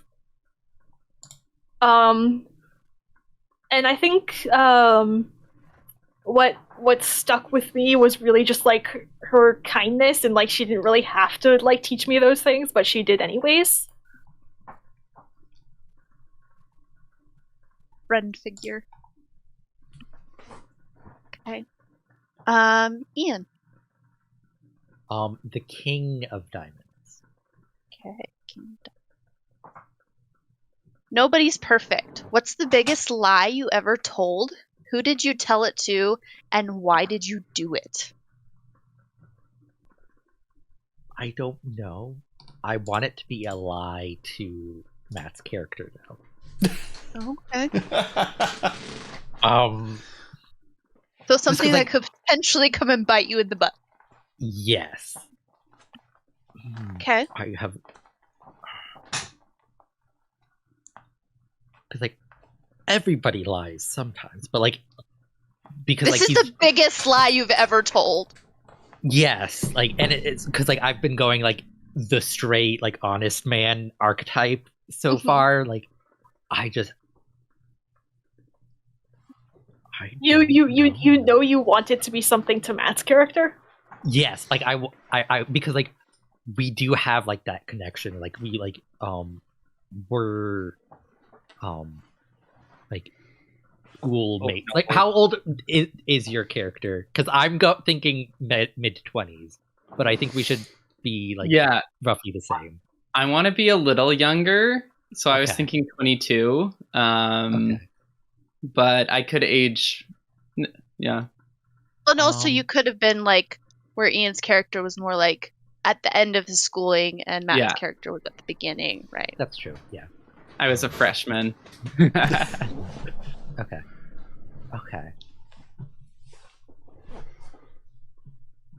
So it's, like, it has to be, like, some sort of, like, cruel, like, upperclassman joke sort of thing.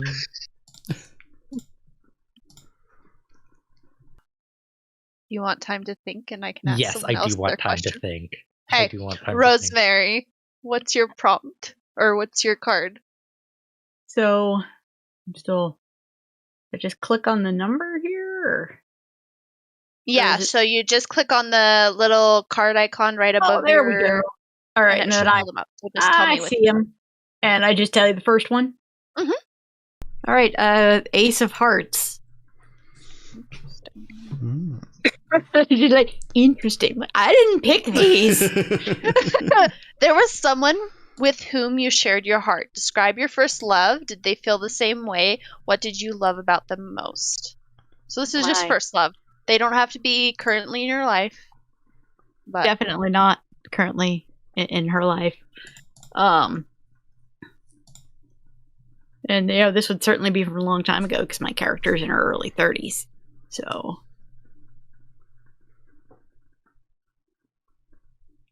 probably someone from her hometown who wanted her to stick around, but she had other plans. Their ambitions. Was Yeah. this before or after her brother passed?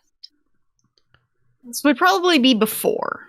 Okay. So, like, what happened? She went off to train as a mechanic. Her brother was going, and I've also been kind of thinking about the whole tradition thing. Her brother was going to take over their family little farm, and then her brother got sick because of the industrial waste nearby, and then her parents sold the farm to try and get medicine, and it never worked. And they're back in Elendil now, and she still has these thoughts of if I had gone ahead and stayed and married him, maybe we could have made things different or something. But that's just all regrets in the past now, and she hasn't heard from him in a long time. But she's sure that he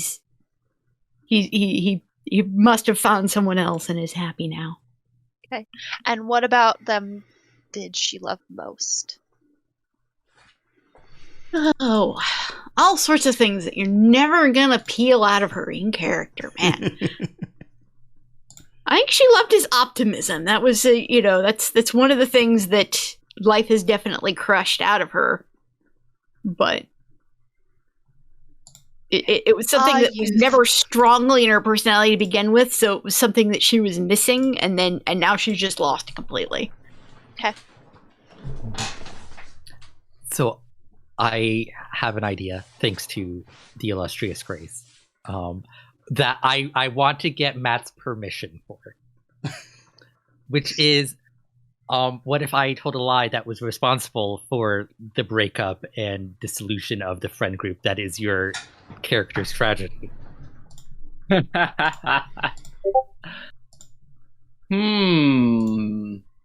Tell a lie.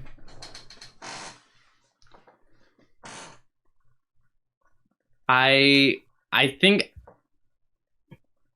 I'd like my character to have some culpability in what happened. Okay. But I think the lie could definitely be involved if you wanted it to. Okay. I'm also okay if going back to the drawing board, if you don't want it involved at all. And what if it was what if it was a big lie that Ian's character told your character, and then your character just ran away with it and blew it out of proportion and didn't check sources and jumped to conclusions? Right?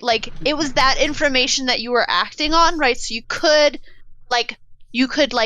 shirk the ownership, right? And say, oh, it wasn't my fault, I was acting on that information, but really all of the action was yours. That could work. Part of it is I haven't worked everything out yet, but I could definitely work that in, I feel like. Yeah. And why don't we can also leave this as something that you guys work out after our session, right? And talk about that and figure out the exact details.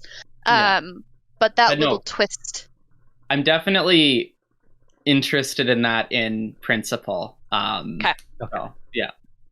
Yeah, and so you guys can get me that in your backstory stuff. Okay. Okay. Matt. So I was looking at props. How do I look at my cards? Oh.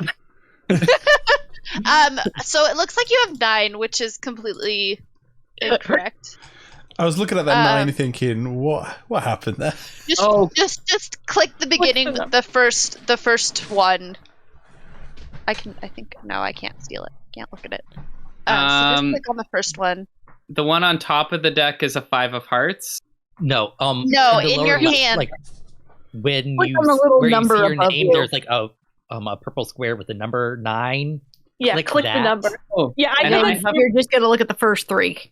So I've been trying to pull my cards up and I've been clicking draw, so that's why I have 9.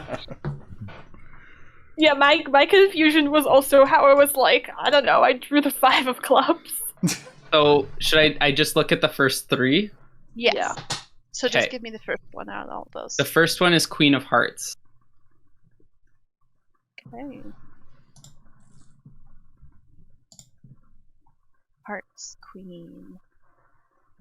Okay, so an advantageous meeting has stuck with you through the years. Who did you meet? Why was it significant? Do you still correspond with this person?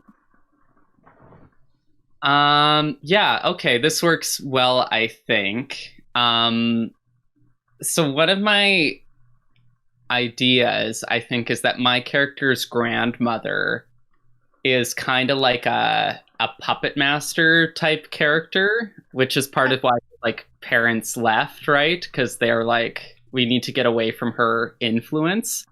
And so when he comes back, he's kind of like the prodigal son, like bringing the family back. So she kind of dotes on him a little bit, but and is quite influential. So it can be advantageous for him. Okay.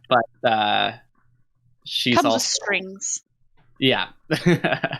Would something like that work for it? Yes, absolutely. Okay. And so are you, like, how regularly are you meeting with her or seeing her? Or are you just writing letters, or? I'd say, I don't know, like not like super regular, since he started doing what he's doing, because he's not sure how much she'd approve, but I bet she insists on like a semi-regular tea to Like a once check a in on month how he's sort doing. of thing? Yeah. Okay, back to Ben. Howdy. 6 of diamonds. 6 of diamonds. There's always something. Well, this one may be easy for you. What is your biggest regret? What about it leaves you unable to move on? Are there circumstances in which you could forgive yourself? Easy So- until that last one. Yeah, no, it's like, Yeah. so easily the biggest regret is not stopping my father from killing the family that I'd made friends with. And it stays with me because it's like they showed me a kindness in what I'd only known as a world of hurt, and I wasn't able to show it back, essentially, by saving them. But what could get me to forgive myself? That's a real big one.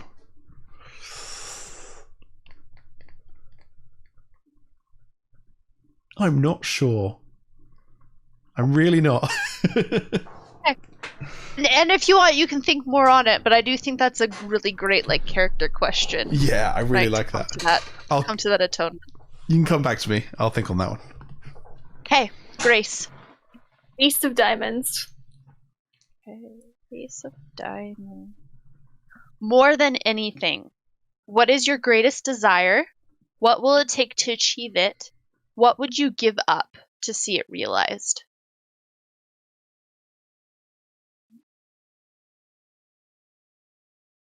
I'd say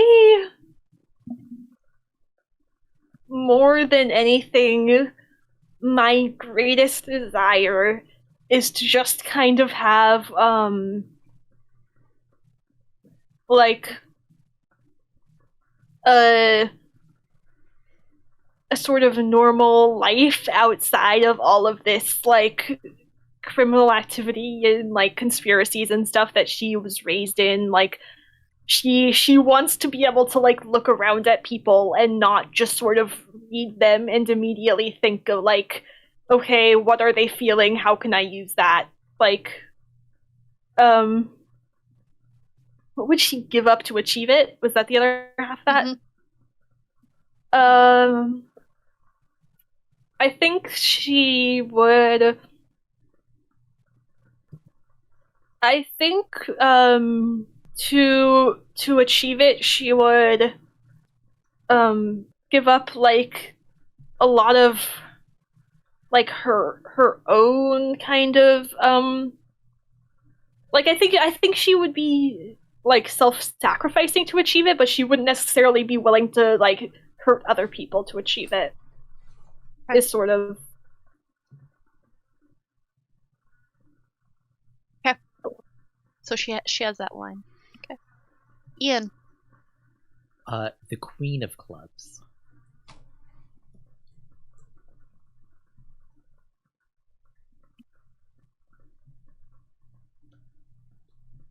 Okay. At one time, an authority figure had a great effect on you. Who were they? Where did you encounter them? What about this encounter has stayed with you over time?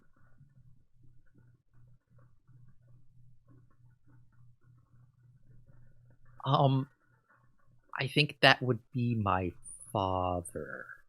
Like, who kind of just, like, instilled, like, this sense of, like, yes, we are bankers, like, but, like, we're doing it.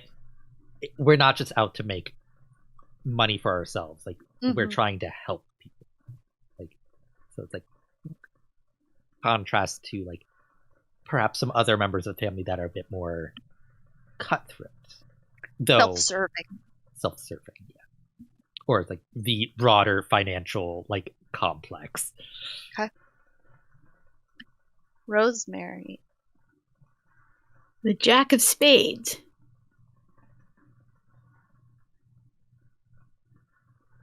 And a lot of face cards here.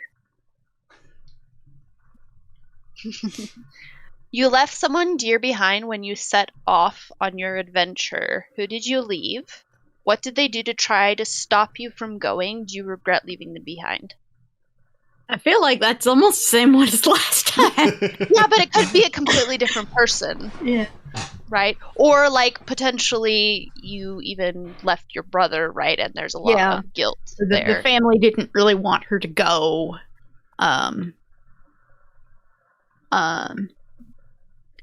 you know, at the time, she's like, no, I want to build stuff. Because that's cool. And, I mean, they tried to convince her not to go, but they didn't physically stop her because they were her family and they love her. And obviously she has a lot of regrets because her brother did. How much? So, during that time, right, where they were trying to get your brother medicine and, like, all of that, and, like, the crumbling and the selling of the farm and all of that, how much of that was your character aware of? Like, in relatively correspondence or... little. They didn't want her... They were so focused on her trying to achieve that dream that they're like... You know, they finally decided, you know, she's so determined to do this, let's not crush that. And so they kind of hid how bad it was until it was too late. Okay. And I figure her family's farm is like out on the edge of the basin in some small town, so it was a really, you know, far enough away that, and not necessarily along one of the rail lines, so so the messaging kind of broke down. Yeah, or, you know, she didn't have the opportunity to visit, so she didn't see it for herself. So, yeah, she has big regrets about leaving. And, you know, now her parents are in Ellendale, and she's, you know, also trying to keep them from, you know, they have jobs and things, but, you know, she helps them out here and there when she's got extra funds from her criminal enterprises. And, you know, she's just like, well, I lost my brother, but now I got to take care of my parents. Kind of like almost overcompensating, maybe. Yes. And that really her regrets are part of her driver in trying to take down the house that caused all of this. Oh, Matt. My next card is the Four of Hearts. Okay, Four of Hearts. Not all failures are ruinous. What failure did you learn something from? How did failing make you stronger? Do you remember it with fondness or embarrassment? Ooh. Huh. Failure. Do I remember it with fondness or embarrassment?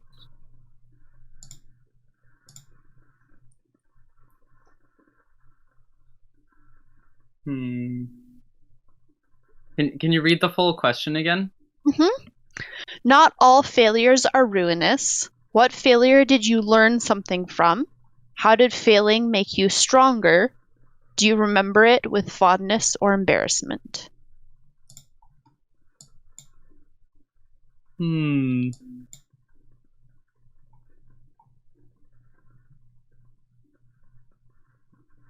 Maybe this could tie in with how he met the former crew leader. Like maybe it was kind of a poor social Okay, I got it. He's fresh off his big breakup, which is his big tragedy. None of his friends are talking to him. He's in his cups. He's kind of a mess. And then crew leader person comes up and he makes a complete like fool of himself, embarrassing, and it's like this whole thing. And the person kind of picks him up and says like, it's okay to be a mess and you're gonna get through, like kind of just like encourages, you know. And so like he's kind of like taken that to heart, but it also plays into why he kind of puts the crew leader on a pedestal. Kind of picked him up in a really bad time. Yeah But he what he's learned from it is that like I can get over bad times, and it's okay to feel bad for a bit.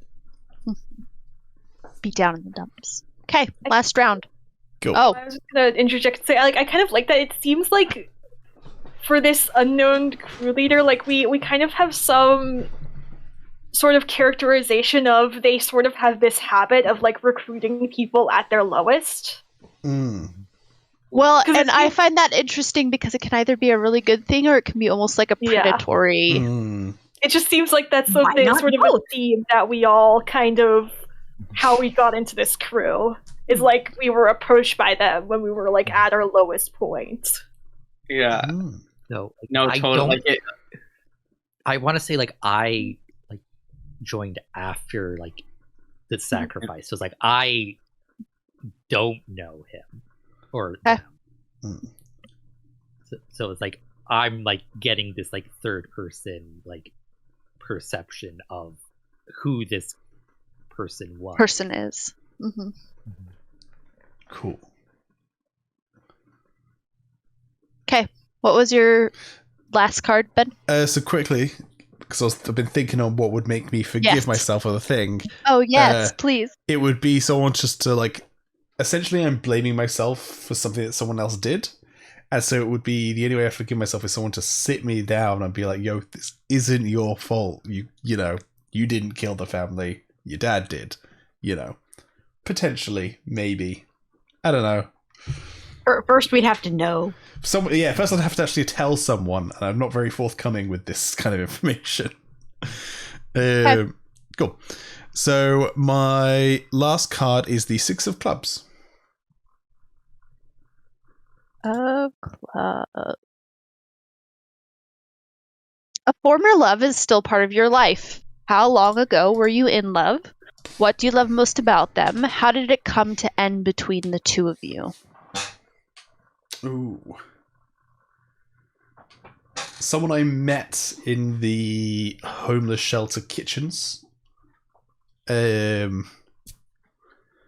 was a workplace romance that kind of that didn't work out because I don't know. Didn't work out. And now we just have got to work together. It's just awkward now. Maybe they kind of wanted you to open up more than you were comfortable with. Yes. Maybe they wanted to know a bit more about backstory and they wanted to know about my life, and I was like, no, don't ask me about that. Felt like they couldn't actually get to know you. Yeah. I like that. Okay. Grace, next card. The Four of Clubs. Four of Clubs. Your early days were shaped by the presence of a guardian. Who was this guardian? How did they come to watch over you? What was your strongest memory about your time together? So definitely like my father who raised me. My mom probably like took off like not long after I was born or something, and he was sorry, can you, it's just there were a lot of questions in there, can you go through them like one at a time? Yeah, sorry. so what was your relationship? Oh no. How did they come to watch over you? So your mom left, Yeah. you answered that. The last question is, what is your strongest memory about your time together? My strongest memory is probably like just sort of days or nights spent together when my father was kind of teaching me how to like choose the mark and kind of how to like con people, like doing little like street, just like simple street cons. And it's kind of like at the time it was a very fun memory, like, oh, it's fun, we're playing, like my dad loves me. And now that she's older, kind of looking back on it, there's this like sort of adult like overlay of a little bit of like resentment, like, oh, like I was a kid, he shouldn't have been like using me in his scams and teaching me how to do those sort of things. But at the time, like, she wasn't aware of that. She just like loved her father and thought these things were like fun games. Okay. Ian. The 10 of diamonds. 10 of diamonds. The pen or the sword? Do you use words or actions to fight? In your mind, why is that the most effective option? Do you ever waver from your choice? I mean, the pen is mightier than the sword. I don't think he wavers. Just because. Why is that more effective?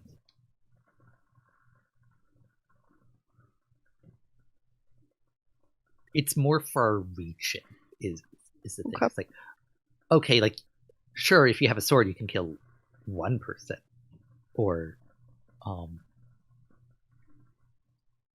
it's just like a matter of scale. It's like you can like reach more people with words. Like your actions can be more far-reaching. So it's like it's the superior tool. Okay. Rosemary. Jack of diamonds. The Jack of diamonds? Yep.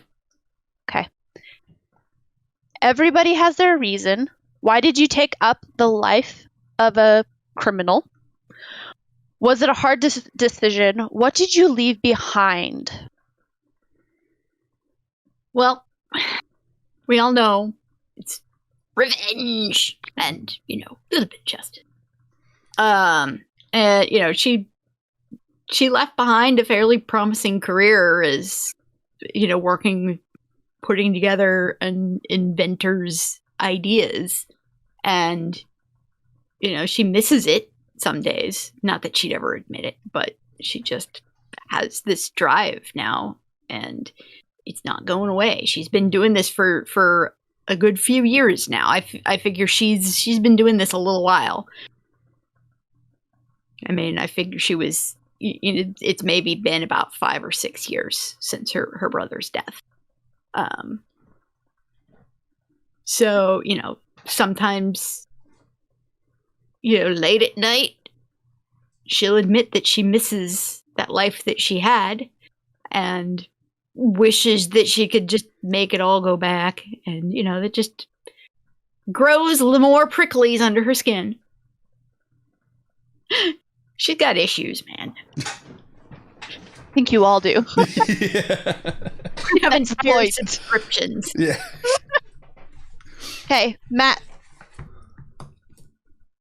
My last card is the 5 of clubs. 5.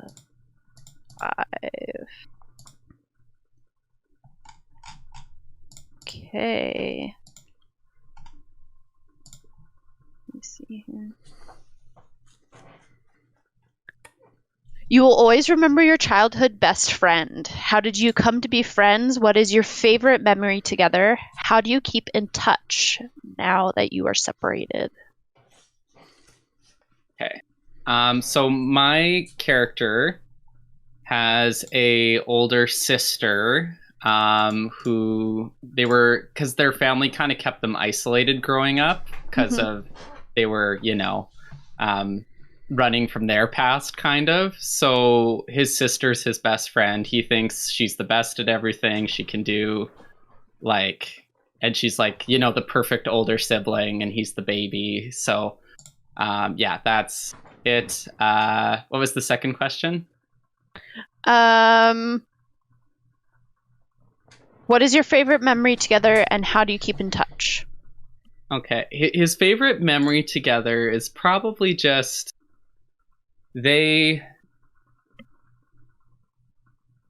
So one of my concepts, I guess, was that he burns electrum and she burns gold. And so she used to, and they kind of have contrasting arcs because she's very secure in their life and is like, oh yeah, I've explored what I could have been by burning gold with my gold mines. But so I think he really took to those stories she would say of, oh yeah, if I was a socialite and we had stayed in Elendil, I would have been like this. And she would just tell him these little stories. So I think that's kind of his fond memories. And the third question was, how do they keep in touch? And I'm going to say they don't, because he doesn't want to make contact again until he feels he has something. Proven himself. Yeah. Okay. So now we'll move on to bonds. Yes. One thing. Matt, do you think we have enough information to on the lie, or do you want to flesh it out more specifically?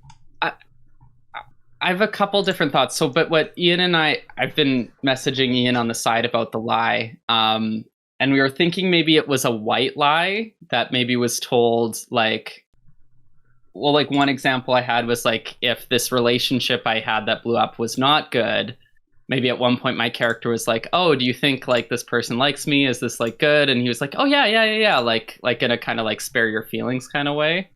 And then after the fact, seeing it blow up, and it's a big lie in retrospect. At the time, it was a nothing, a nothing lie. Yeah. I didn't even give it that much thought, really. Yeah. But then it's seeing the after effects. I'm just oh, I should have never said that. Yeah. Okay. The sort of thing is I could have never in the moment known how bad it was. Okay. Sounds good. Another thought, sorry, this is just occurring to me. Another way it could be is if you had a connection to someone else in the friend group and they said, oh, don't tell, my character's name is Luca, so I'll just say that. Don't tell Luca this, okay? It's not a big deal, just don't tell him. And then you found out later, kind of similar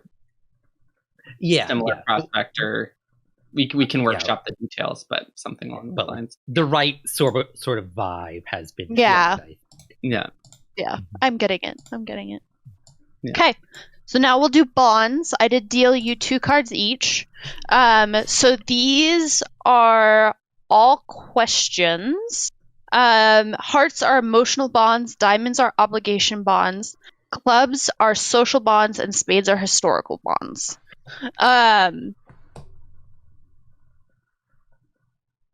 That being said, so you are going to generally tell us a story about someone else in the group. So you'll see and how they influence you and impact you. Okay.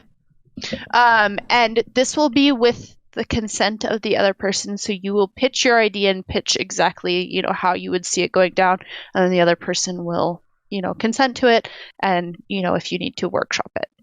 So basically what I did for the other Yes, thing. Yeah. just that. Exactly. Okay. So let's start at a different spot. Let's go with Rosemary. Do you want to go first? My first card is 4 clubs. Okay.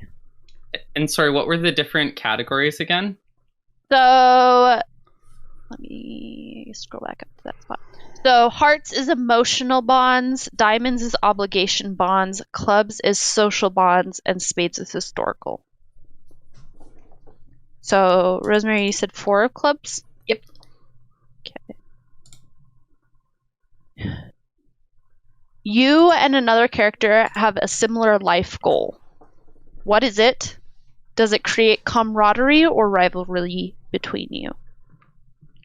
And so this might be outside of like your destiny or your drive, right? But it's another like life aspect that you want the same.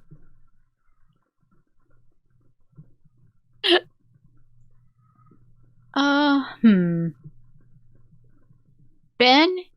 Howdy. So, like, maybe my character is, like, watching yours with his standoffish scowl, and she's like, I want to be more like that, so people leave me the hell alone. I like it. So we bonded over the resting bitch face. I like it. Yes, we bonded over grouchiness, and you know, sometimes maybe we get into a grouch off. Yeah. I'll be sat in a room and you'll walk in and we'll be like, Who's had a day? Yes. We'll commiserate about how shitty the entire world is. Yeah. Yeah. Perfect. Okay. So that is kind of more of a commiseration. We're not so much in competition with each other as like there's a certain amount of kindred spirit going on there. Perfect. Both like people. Yes. Hey, Matt. I got the ace of clubs. Ace of clubs. Okay. You share in the political beliefs important to another character. Do you keep these shared beliefs to yourself, or do you openly support their views? Why or do I not? They're in the political beliefs of an. What are the political beliefs of people's characters? What are some of the political topics to feel passionate about in Era 2? Well, like versus the outer cities. Yeah. yeah, like workers' rights, right? Mm-hmm. I imagine my character has pretty strong feelings about workers' rights because that was a part of her backstory. Was like the way she was treated at this soothing parlor and trying to get better treatment for her and the other workers. Yeah, I feel like Grace, your character is the most political leaning of all the characters. Like it's and like particularly like in the long term, it's like you want to be like that figure in the community, so to speak. There might be some politics in Rosemary's with like the past if there's some thing about like restricting what businesses can do regarding waste or whatever. Mm-hmm. That could be a political thing or like a political opinion that like talking points that you could share in. Well, and it could even be like a political opinion that you share, right? Like that maybe your grandmother has suggested something that should be important to you, and so you've like carried it with you and say, yes, oh yes, I believe that, but you know, Yeah, who knows if you actually do yet. Yeah, I'm just not having trouble thinking of the issue because the issue informs who the Yeah. person would be. What's something that your character would care about? Good question.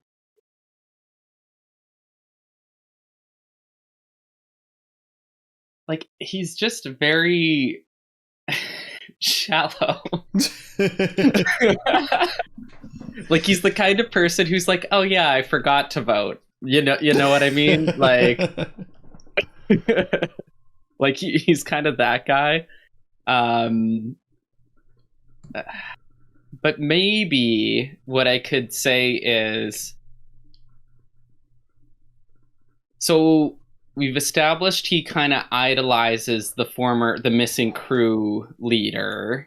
So maybe if there's a key political, who I assuming is quite political given their line of work. So maybe if their political values, how about take it this way? If Grace's character was very close to the crew leader, maybe I see her character's like political values as like, oh, like this is a reflection, or a reflection, yeah. So I'm like, oh yeah, like I'm totally for that too.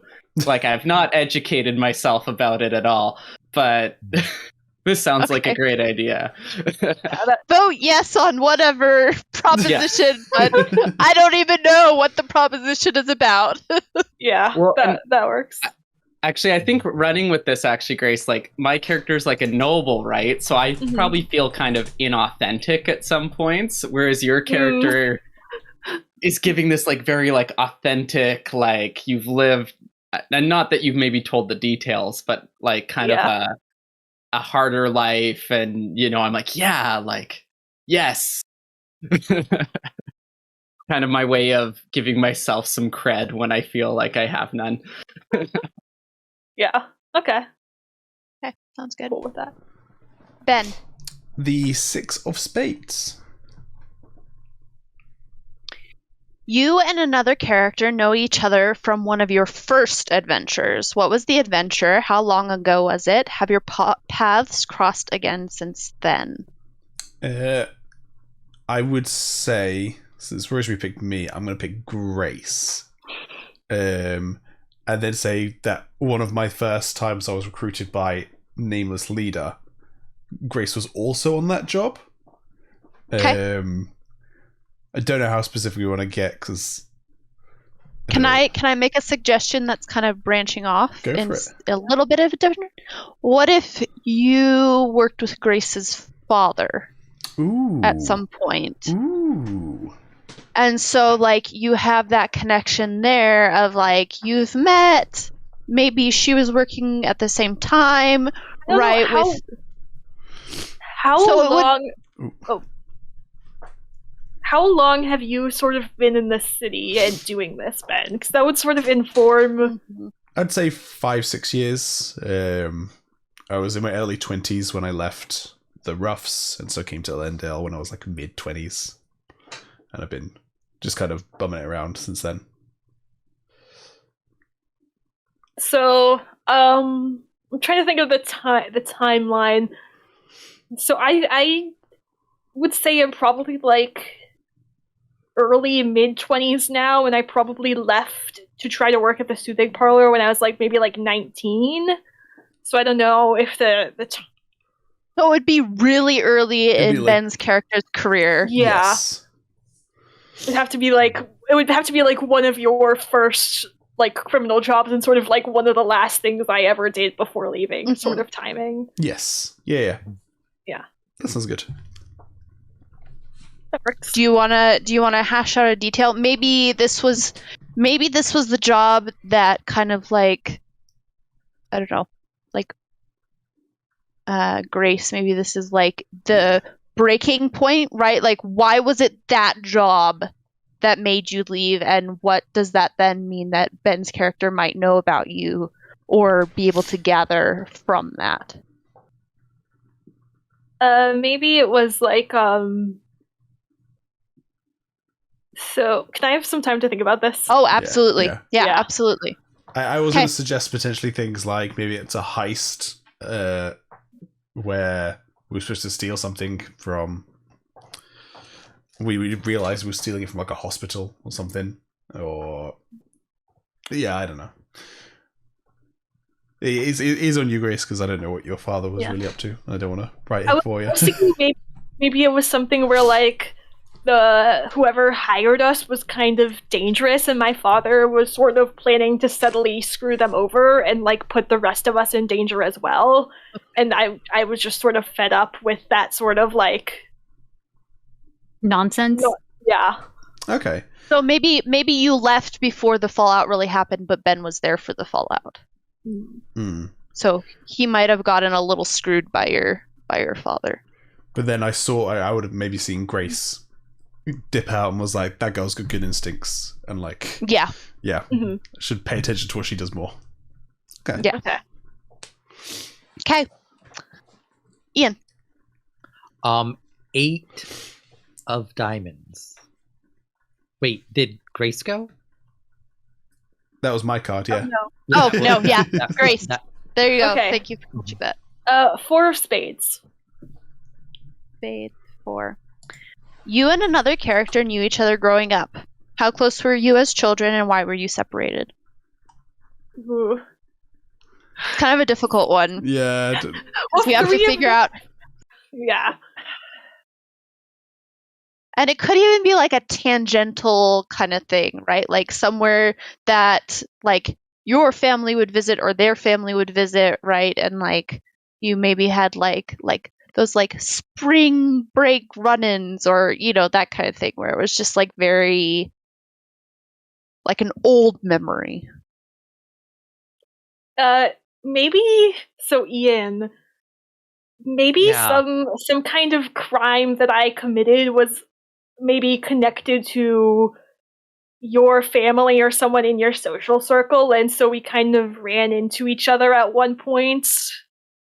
Like as part of a con, I was like pretending to like be kind of from a little bit of a higher social class than I am, and like we met and then like ended up disappearing, and some money was stolen from a bank, and you and your family knew about that. Yeah, I think that makes way more sense than any other scenario I was thinking of for like any of the other characters, because like the other 3 did not grow up in Ellendale, so like Yeah. how does that work? But yeah, no, that makes sense. Like, so it's not like we were friends growing up, but like Yeah. we crossed each other's paths. Yeah, you had that tangential knowledge. Yeah. Okay. Now Ian. And now I the 8 of diamonds. 8 of diamonds. Okay.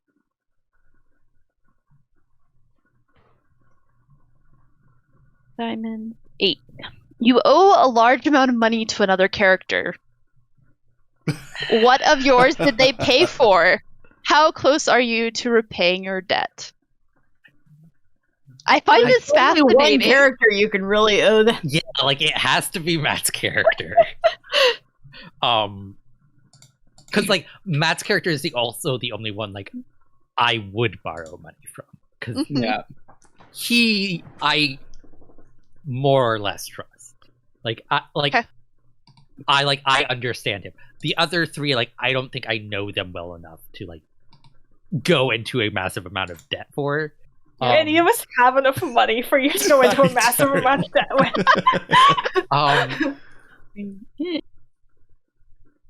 And like also fits that I have a resources of 2, so Yeah. yes, I am in a massive amount of debt apparently. Well, and also, I mean, your family, you know, has been like they had to sell off their bank, and like there's some kind of ruin that's happening there, right? Well, it's like they got bought out. Like Yes. I think some family members are like still part of the Still thing. part of it's it. just like it's Well, because and like, it could I started digging. It's like he's a threat. Like get rid of him. And it could even be that like you've used that debt to somehow forward figuring out this mystery.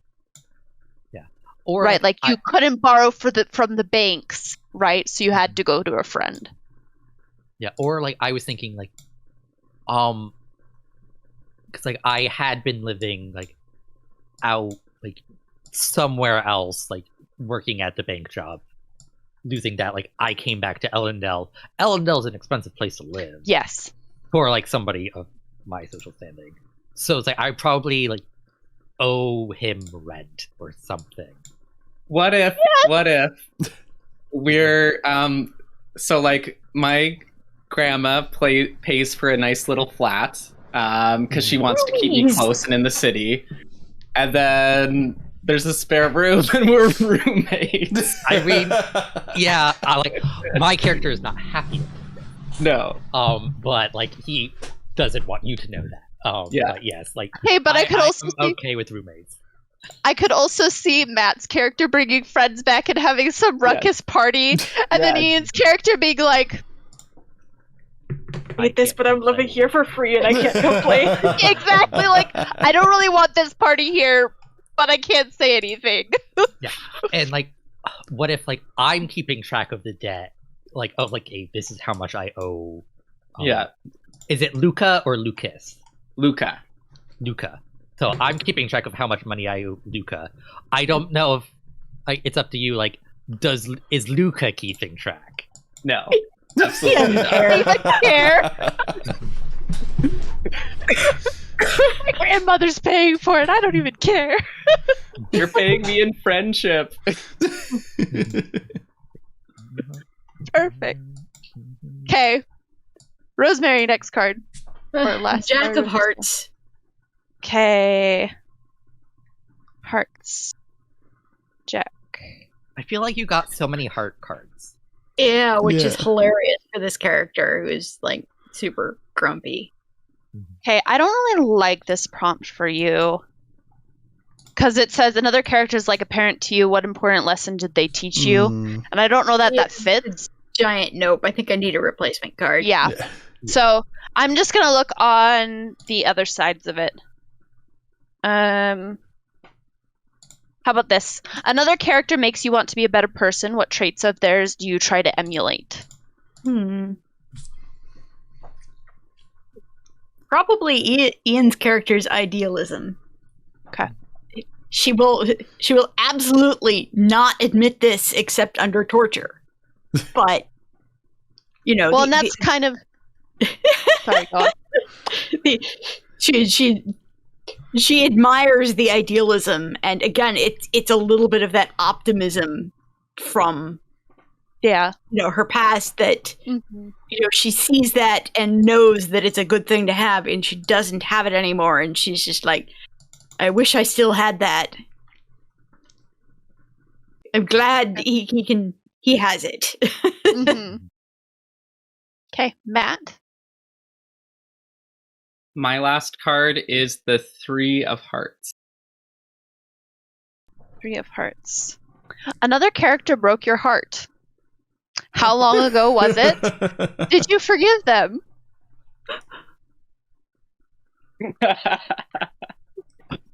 And I mean, if we do not want this as an element, we can totally toss it out. That's fine. But I'm also now very curious. Yeah. Because it does seem like a fun plot point, but I also understand if you don't want inter-party romance. So I'll leave that up to the players involved. Yeah, I'm not, because here's the thing. Again, like with the social circles, I feel like it could only be Ian. Well, it could be Ian, or you could have had, like, potentially, you could have had, like, Grace undercover doing something, right? Yeah. And only later do you find out about it, right? And that's the whole, like, lie that goes down. So that's also a potential. Or you can go with the character, that's fine. It could just be as simple as, like, I don't know how deep breaking the heart it could be, but, like, you come into the group and you're like, oh, that person's so cool, I like them so much, and then they're just like, oh, I'm not interested, and you're like, oh. Yeah, it doesn't have to be a romantic breaking of the heart. Yeah. That's true. Yeah, it's true. A disappointment. Read the question again. Another character broke your heart. How long ago was it? Did you forgive them? Okay. Another character broke your heart. Could have been like, you bought some cakes, they're in the fridge, and you were really looking forward to eating the last cake, and then Ian ate the last cake, and you broke your heart because then you couldn't. Your eat the cake that stupid you wanted. roommate. Your stupid roommate. Like I do think for a character whose marriage trait is like being superficial, it would make a lot of sense for like your Be like really they broke your petty. heart to be just very shallow in terms of what it actually means. Or you could really lean into like the David thing of like, you know, like the 50,000 different heartbreaks that were all like these like one night like little Yeah. sillinesses. Yeah, well that's kind of where I'm going with the character. I'm just not sure if I want any of the other PCs to be part of that. I thought I had like maybe you asked like Ben's character like to train you how to fight. It's like, oh, like I'm in the criminal underworld, and he's like, no, you're not suited for Break this. go Like, into no. pieces. Well, that's kind of what I was thinking. Like maybe like I'm pretty new, but maybe like my first job, I was like, you know, on my first job, and I was like, well, that went pretty well, didn't it? And then like Ben's character or Rosemary's character, because Said it seemed something like you mean mentioned to that, was you? like, no, that did not go well. And just kind of like We were cracked cleaning me a up little after bit. you the whole way. Yeah. Or even maybe someone said like you shouldn't be here. Yeah. That would be a good one. Especially who- as far as your whole like living up to being a great adventurer, right? Now you Yeah. have someone else in the group who you're trying to live up to their expectation. Yeah. So I don't know. Like I feel like, and I was kind of like Ian and I already have some connections, and great my other ones with Grace. So if I have something with one of you guys, who do trying you to think is more likely to? I feel like both of your characters, from what I've seen, Yeah. might be likely to be like, yeah, no, that was awful. See, it's not like for me to be outwardly cruel, but I would say something like, is pragmatic the right word? Where or like, yeah, where Blunt. where I Or just is- say, My character just drips sarcasm. I know you don't want necessarily another connection with me, but I do think it would be like I think based on how you've described your character, my character probably has a little bit of like resentment and jealousy towards you because she kind of like you're leaving behind the life she wants for this criminal life. So I think it would make sense for her to be like, no, like you shouldn't be here. Go back to your family. Like, Okay. if that's something you. And that could actually tie into why I always agree with your political views. Like, and this second question is, did you forgive them? It's like, yes, but I'm like constantly trying to like make up for it. Yeah. Took it hard. Yeah. I like that, Grace. Okay. Matt. Or not Matt. Sorry, Ben. hello, I was still looking at Matt. 5 of diamonds. Okay. Okay. You have sworn to protect another character. Why do you feel they need your protection? How do they feel about your oath of protection? Whether or not you've told them, right? As I say, I think Matt wants to say something. You right, Matt? All right. You guys can keep going. Can I run for a second? Is that okay? Oh. Yeah, that's cool. I mean, I'm okay with that. Who would say? I don't want to say Grace's character again. But that's one that feels the most natural.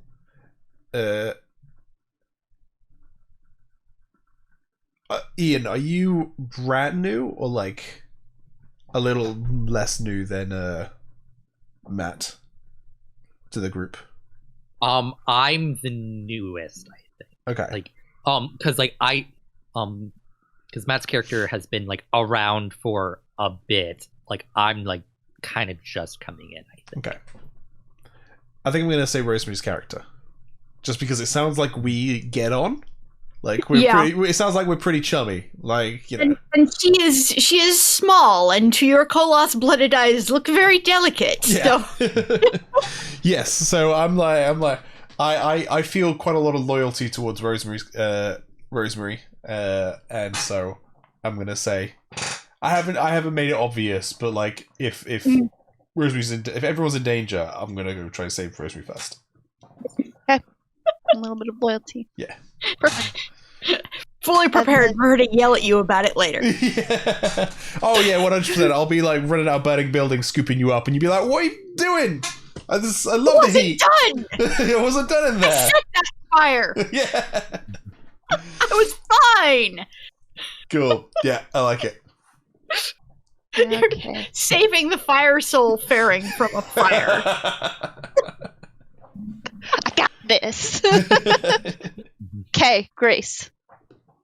I am the Jack of Clubs. Clubs. Jack.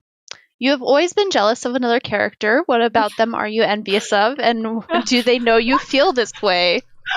Literally You're like, this perfect. works perfectly. I was perfect because I like even if that hadn't come up at any point during this, I probably would have stopped and said like, "Hey, this is an extra thing that I think my character would feel about Matt's character." So yeah, Matt's definitely jealous of like the whole like normal childhood, happy family. Like you're in this because you're chasing adventure, and she kind of resents that a little bit and is like, "No, like this isn't a fun adventure. This is like my life that I grew up in that I'm trying to escape. Like, what are you doing?" Yeah, that's great. Matt's character know that you're jealous? Or do you put it Probably. off as kind of like putting him down? Probably he probably doesn't know that I'm jealous. Like, I've probably toned like I'm probably not like as like negative kind of putting him down like you're not supposed to be here as I was when he first joined, but I'm probably a little bit like standoffish, a little bit like cold towards him, even more so than the rest of the party. Okay. Ian, last question. The 3 of clubs. And I'm hoping I can point this at Ben's character, but we'll see if it I actually think you Yeah, could. Maybe. Okay. Maybe. 'Cause, like, You and another Yeah, I have connections with the other 3. you and another character are rivals. What is your rivalry about, and how long have you been rivals? Very limited amount of time because we haven't known each other very long. But like, Sorry. Can I make a suggestion? yes. You're jealous of my hair because I have amazing hair. It's funny, but no. Damn. I don't know that he's superficial enough for that. Oh yeah, Yeah, true, true. I have like the perfect banker haircut. Like, I don't need to experiment. Like That's I fair. like That's it's like very standard by the book. A little bit of gel, you're good. I think it's I mean, it could even be something like who's better at dice or cards or something, right? Like something silly, like and little, like yeah. Well, that you're right. It's like my first instinct was like I'm coming into this crew like kind of from scratch, so it's like kind of like the new thinker in the group versus like the established member, like that's like no, like this is how we've always done it, like that kind of tension, like of like we have potentially differing ideas of the direction the crew should go. Yeah, kind of like the classics versus the classic. It's like Another we haven't we haven't really discussed it, but like the old leader of the crew left. Did one of like Ben, Grace, or Rosemary, did one of you take up the mantle of the leader?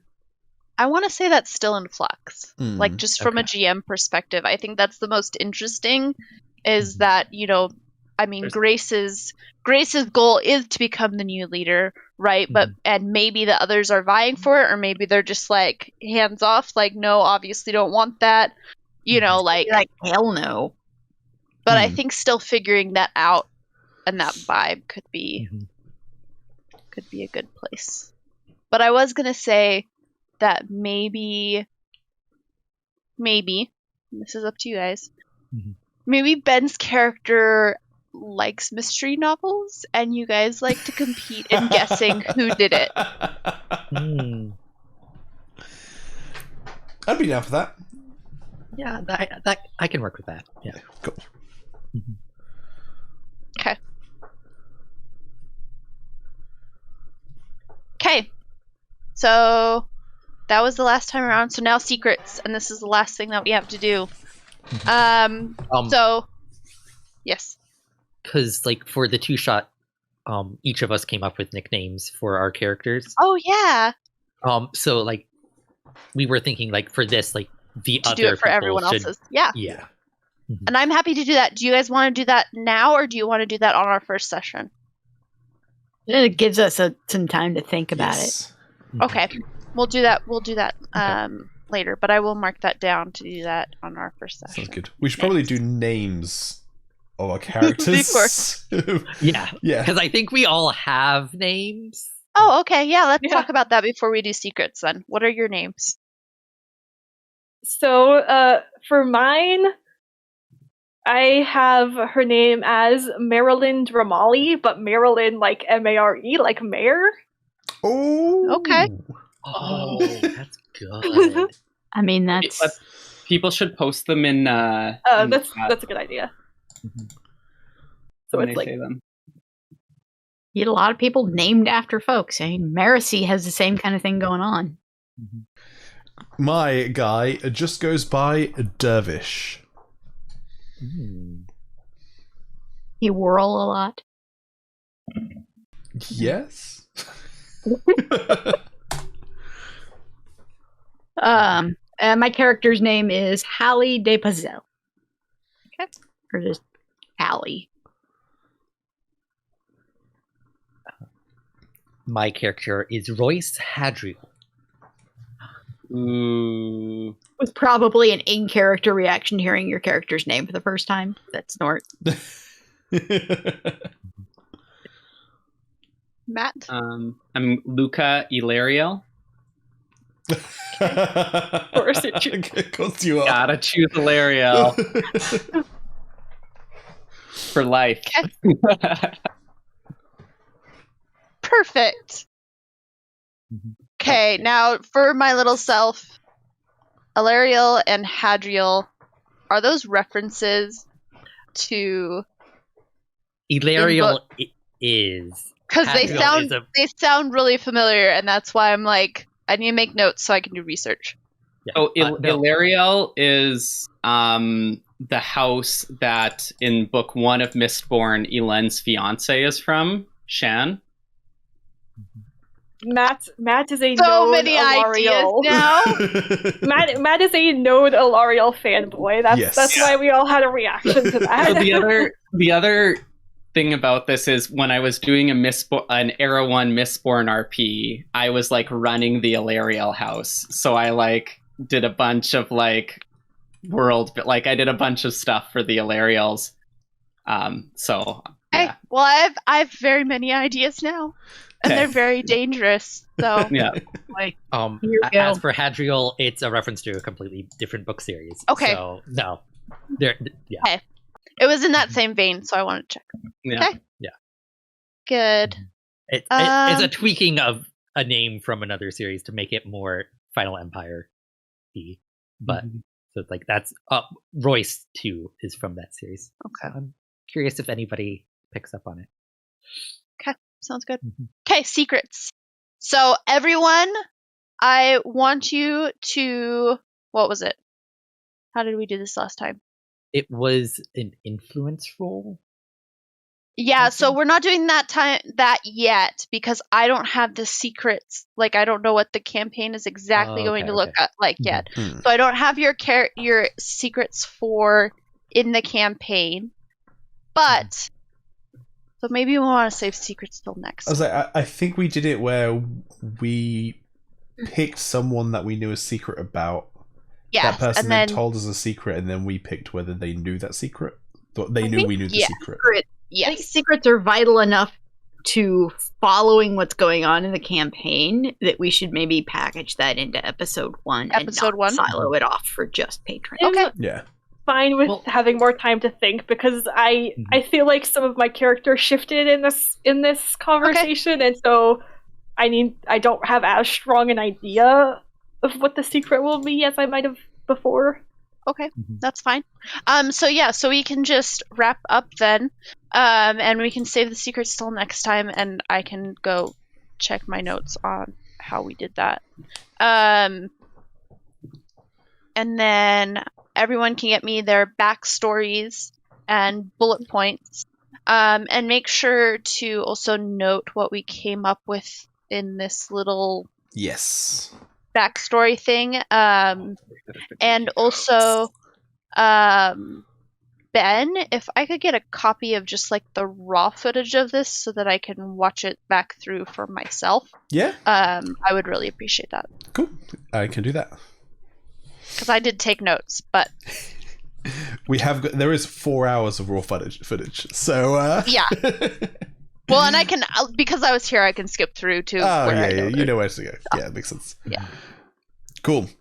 How did you want to wrap up? Do you want to say anything to wrap up, or you want me to just go ahead and kind of finish off? Go ahead and finish off. Cool. Bye. Right. I'm just joking. Cool. Thank you very much, everyone. I'm not going to do like the whole spiel because you're our patron, so I assume you already know you can find us on Twitter, Facebook, and YouTube. You can give us money on Patreon. So cool. We hope you really enjoyed this session 1. I really hope you enjoy this session 0. I really hope you enjoy our session 1, whether you watch this first or not. Leave in the comments just what your thoughts were, and yeah. Thank you very much for watching. Bye. Bye.